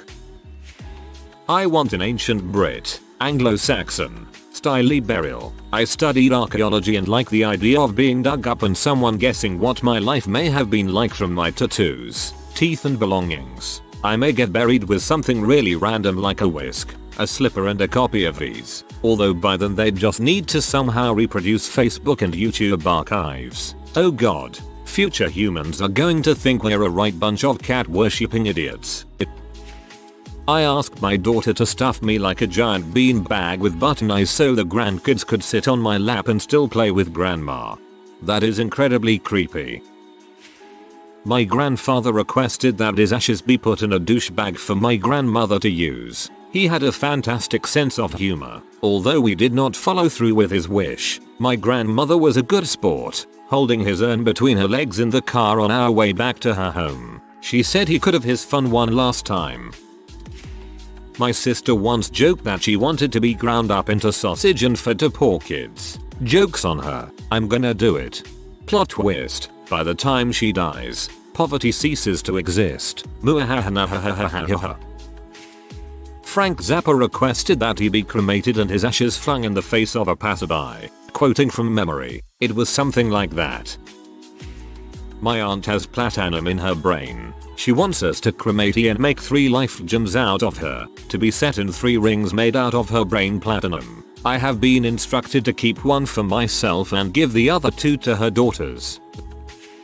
My husband would like to be taxidermied on a throne wearing a king custom and to have people photographed with them. I don't see this happening as it is not legal to taxidermy humans, but he has requested it multiple times. He's only 28. So he better not be dying on me anytime soon. You might think your husband is still alive. Nope, he's dead. He's been taxidermized by Chuck Tester, now willing to cross oceans with dead people so your loved ones can legally have the eternity they always wanted. My dying wish is to have my corpse decay into a skeleton, and then have all my bones glued together in an epic pose with me wielding a sword and shield. I've told my wife that I want to be cremated and my ashes made into a garden gnome. Each year, my descendants can repaint me in a manner of their choosing, until my great-great-grandson accidentally drops me, at which time I can be tossed into the dustbin and be done with. Songs for the funeral, Monkeys Gone to Heaven by the Pixies and Secret of Life by the Dead Milkmen. My grandma is originally from Japan, but her and my grandpa have lived in California since the 1970s. Their dying wish is to mix their cremated remains together and then to release them into the Pacific Ocean. That way some of them could travel back to Japan and some can stay in California. What is the strangest way your soul has seduced you? She picked the cat up and locked it outside the bedroom. I knew that meant we were going to bang, so I got a boner. It was just awkward to get hard at the sight of her removing our little kitty. Confucius say, when one pee exit, another one open. Not sure if it's intentional, but I always get turned on when my GF plugs my phone charger into that hard to reach wall outlet. OP is a phone. They get turned on when plugged in. He put a dong in my pocket. No really, I was washing dishes and he came up behind me and put something in my back pocket. It was his dong. I like how you said a dong, not his at first. The suspense was killing me, wondering where he found a dong without a body attached to it. I thought she wanted to hold hands, till I realized she was guiding me to the bed. Then I thought she wanted to nap, and then she got naked and jumped me. I am not a bright man. You can never be sure. On the second date, I invited him, my boyfriend, to my house so we could hang out and so I could show him this insane show called Toast of London. About halfway through the episode, I thought he was laughing and knocked his head into my shoulder. We were sitting pretty close on my bed. The second time it happened I realized it was something else. Did you just kiss my shoulder? Yeah. Turns out he was giving me pecks on my shoulder throughout the show and I didn't notice. I proceeded to take him to Pound Town. It wasn't until after that I found out he was inexperienced with that kind of stuff and it totally made sense. Though I will say that he's definitely not inexperienced now. Sorry you had a bad day. Want to order a pizza for dinner and watch a Disney movie? I'll wash your hair later. I married him. I see you married Charles Boyle. My girlfriend likes to roleplay sometimes. One time we were just talking about my son and how she thought that when he gets to high school and starts dating girls, they might have crushes on me. This turned into her pretending to be a 16-year-old girl seducing an old man @Blaster69 into fricking her for $. It worked. Well, with a username like @Blaster69, who can blame her? One Sunday morning we were laying in bed on our phones and she randomly sat hers down, took off her underwear and said stick it in. I stuck it in. That's a good way to ruin a phone. After working a shift as a bouncer in a bar I came home to my girlfriend who had a beer ready for me and a late night Star Trek TNG marathon on the television. As I got more relaxed and laid in the couch she spooned me and took the role of Little Spoon. A new episode had just started and when the interclip started she pulled up her skirt to show me she had no panties on. Reaching behind her back she undid my jeans. Then the commercial break was over and we watched Trek. Commercial time comes round and we frick. Show comes back on and we watch. Repeat until the end credits roll and she tells me she is headed to bed and I should join her. I have no idea what episode we watched that night but it's still my favorite. TLDR bar smart after Trek ended. His pants open wide. He does the monkey walk, arms above his head, hip cocked to one side, then lots of wiggling hip swaying as he runs towards me making what can best be described as Zoidberg noises. It's absolutely hilarious and never fails to turn me on. At a big group dinner, I noticed him showing photos of his dog to some girls. They were obviously into him, but he kept this up for a full hour and was honestly just sharing photos of his dog. After he introduced himself to me and asked if instead of partying at the frat house, I wanted to hang out with his dog, and it was honestly just hanging out with him and his dog. Ugh, even thinking about it reminds me how hot it was. One time we were all drunk, and my friend decided he wanted to sleep under my bed. So naturally, when Miso and I went to bed, he suggested we start dropping items of clothing on the floor next to the bed to make it seem like we were gonna bang, just to freak out our friend. There was no intention of actually banging at the beginning, but our gag was so convincing. The troll under the bed wasn't the only one who believed it. Yeah, you just made it look so realistic that it actually felt real. Whenever he makes a spreadsheet and explains it to me, I usually end up jumping him before it's done. What can I say? Competence turns me on. Go commando in a dress and he can get a nice lookup.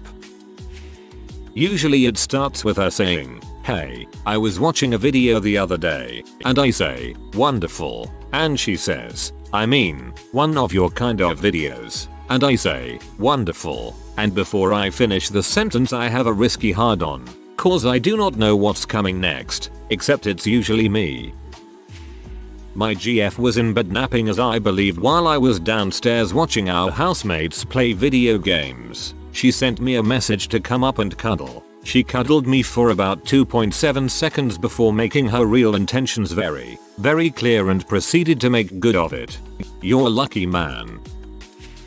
We watched the SpongeBob porno. It's on P-Hub. I think his name is Square Knob Square Nuts or something dumb. It is awful. I highly recommend watching it. After we saw it, we laughed so hard we ended up freaking. Mission accomplished our confused bananas. I just watched my childhood get sucked away. Bumble date. It was snowing, and I was too drunk to drive. She lived close and offered me a place to sleep since she wasn't too drunk. We get into bed, start making out, and she tells me that we're not going to have sex. I'm very okay with this, and tell her so. Apparently that was when she decided that we were definitely going to have sex. Best sex I've ever had. So I guess I accidentally seduced her? You respected her, and that is a very attractive thing. On our first date we had shrimp pizza. She got one of the shrimps and ate it in a sexy way. As sexy as you can eat shrimp. Ever since then every time we have shrimps she locks eyes with me and eats it. Put on a Batman mask and say it's time for shrimp. In your most Batman-like voice.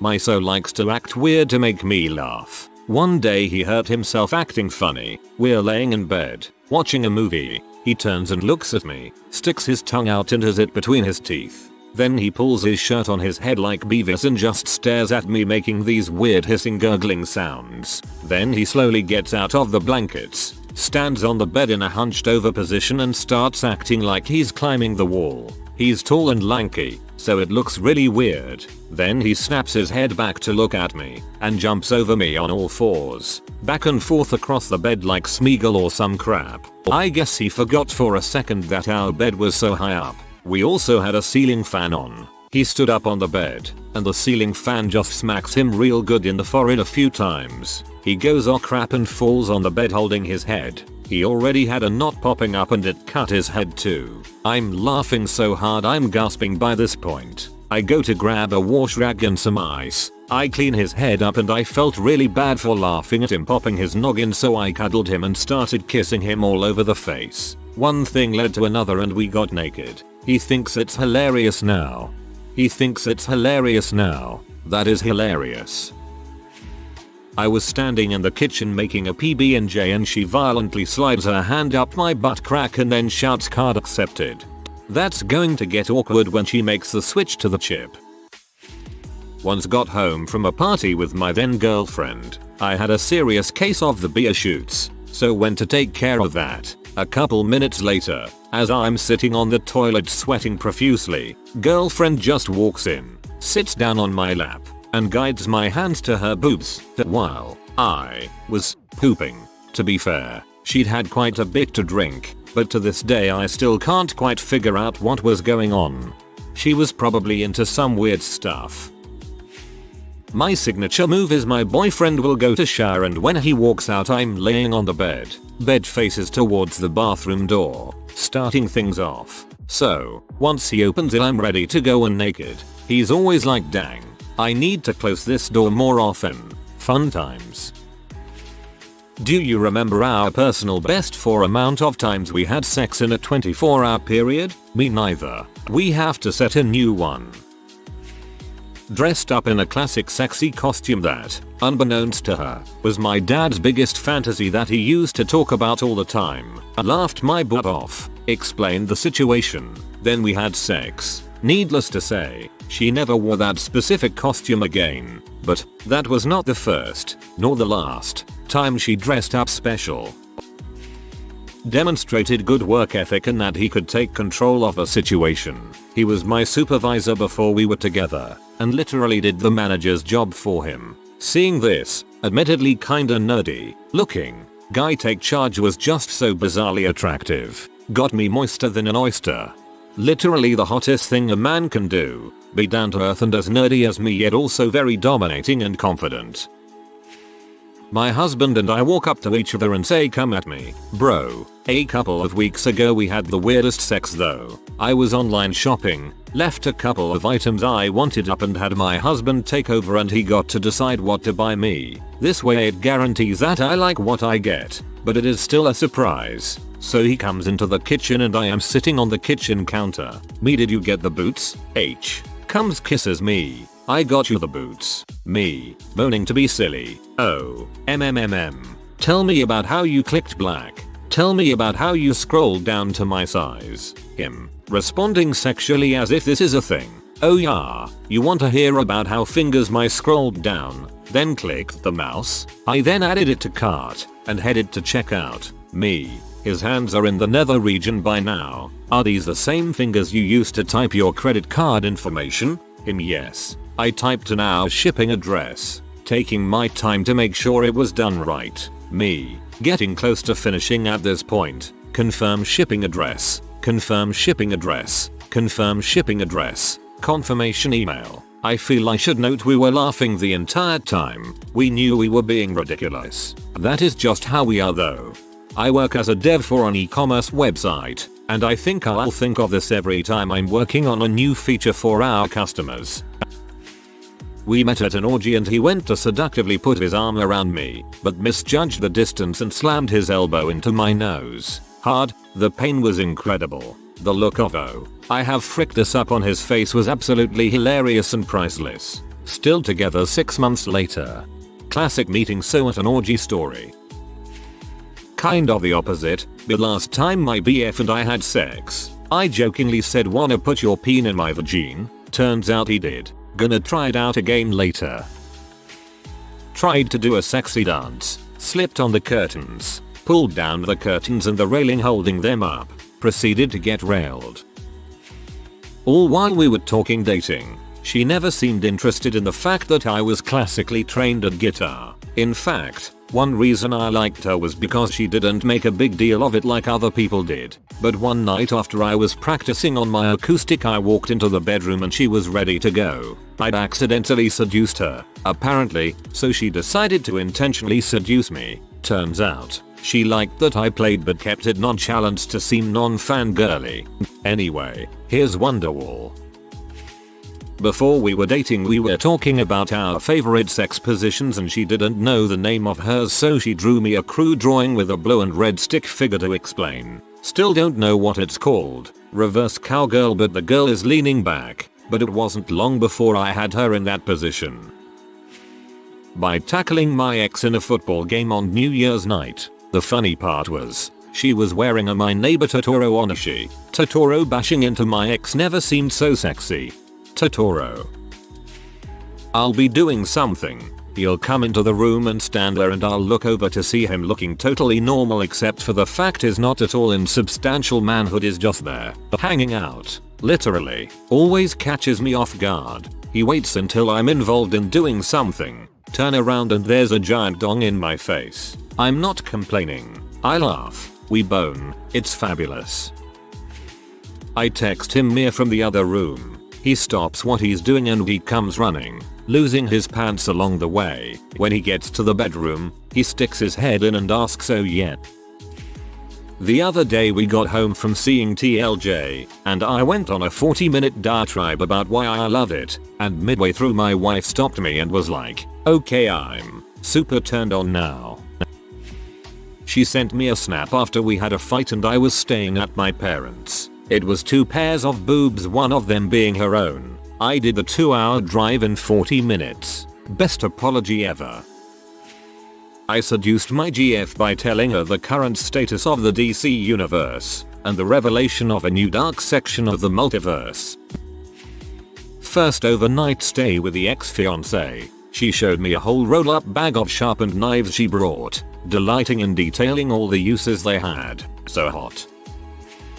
Okay, back in the 70s I was living with my new squeeze Judy. I'm B. She was extremely cool. I was yucking it up, on the phone, with one of my gay guy friends and I guess she wanted attention. She came in through the hall totally naked with her ginger snatch, cowboy hat, gun belt with pistol, and her boots on. The best part was the bandolier. It was freaking fabulous. I think the word you were looking for is bandolier.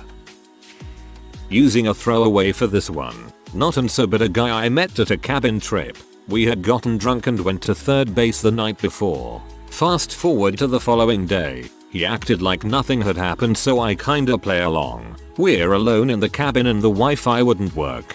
He's an engineer and is very techy, so I watched him intently and manually reconfigure the router. Each stroke of his fingers on the keyboard reminded me of the strokes he'd put inside of me the night prior. I had never been turned on by watching someone fix the Wi-Fi before. He must have been completely numb to not sense the palpable sexual tension emanating from my side of the couch. He must have been completely numb to not sense the palpable sexual tension emanating from my side of the couch. If he's an engineer, I can guarantee he had no idea. Ever seen that episode of Monster Factory where the McElroys are playing Spore and the mating call is Suomi and Cone Frick Dis? For a while, that was also our mating call to each other. This post makes me kinda sad, as I can't think of anything that I do that actually turns on my wife, or if I turn her in at all. Nor does she do anything specific to turn me on. Oh, she does turn me on in many ways but doesn't make an effort to do so. Sorry if I'm being a buzzkill on these other good vibes.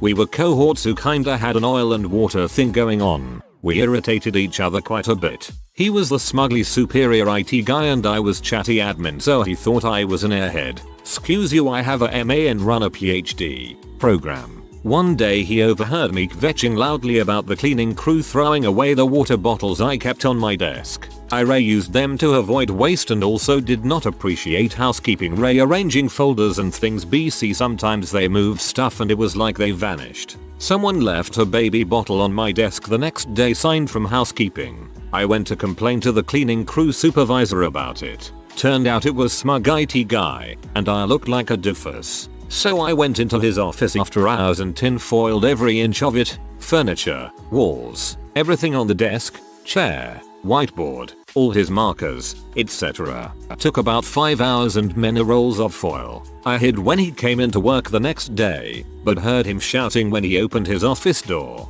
My coworkers said he was irate and tore everything down as quickly as he could, and was bitching loudly about how disproportionate the prank escalation was. Every time I ran into him for the next couple of days he would huff and glower and I laughed, because the madder he got the funnier it was to me that he was being such a baby. After 3 days he stalked into my office and said, "Fine, you win." I replied, "Awesome. What do I win? Besides bragging rights, you pick the place I'm taking you to dinner." Boom, we went out. Turns out all that irritation was covering explosive sexual chemistry, and we were together for a year. Of course, at the end of it all he really was a smugly arrogant IT prick, so we broke up, but I always laugh over how the relationship started. Tried to straddle me in the chair I was on. Chair tipped back. I got a black eye. She got a bloody nose. We both got really bad headaches. Her parents were suspicious. 10/10 would love to have her back. She said she was starving and wanted steak. I said 10 more minutes because I was tired and it was early. She really wanted that steak. If you are new to the channel, you can subscribe. I publish new videos every day. Until then, check another video.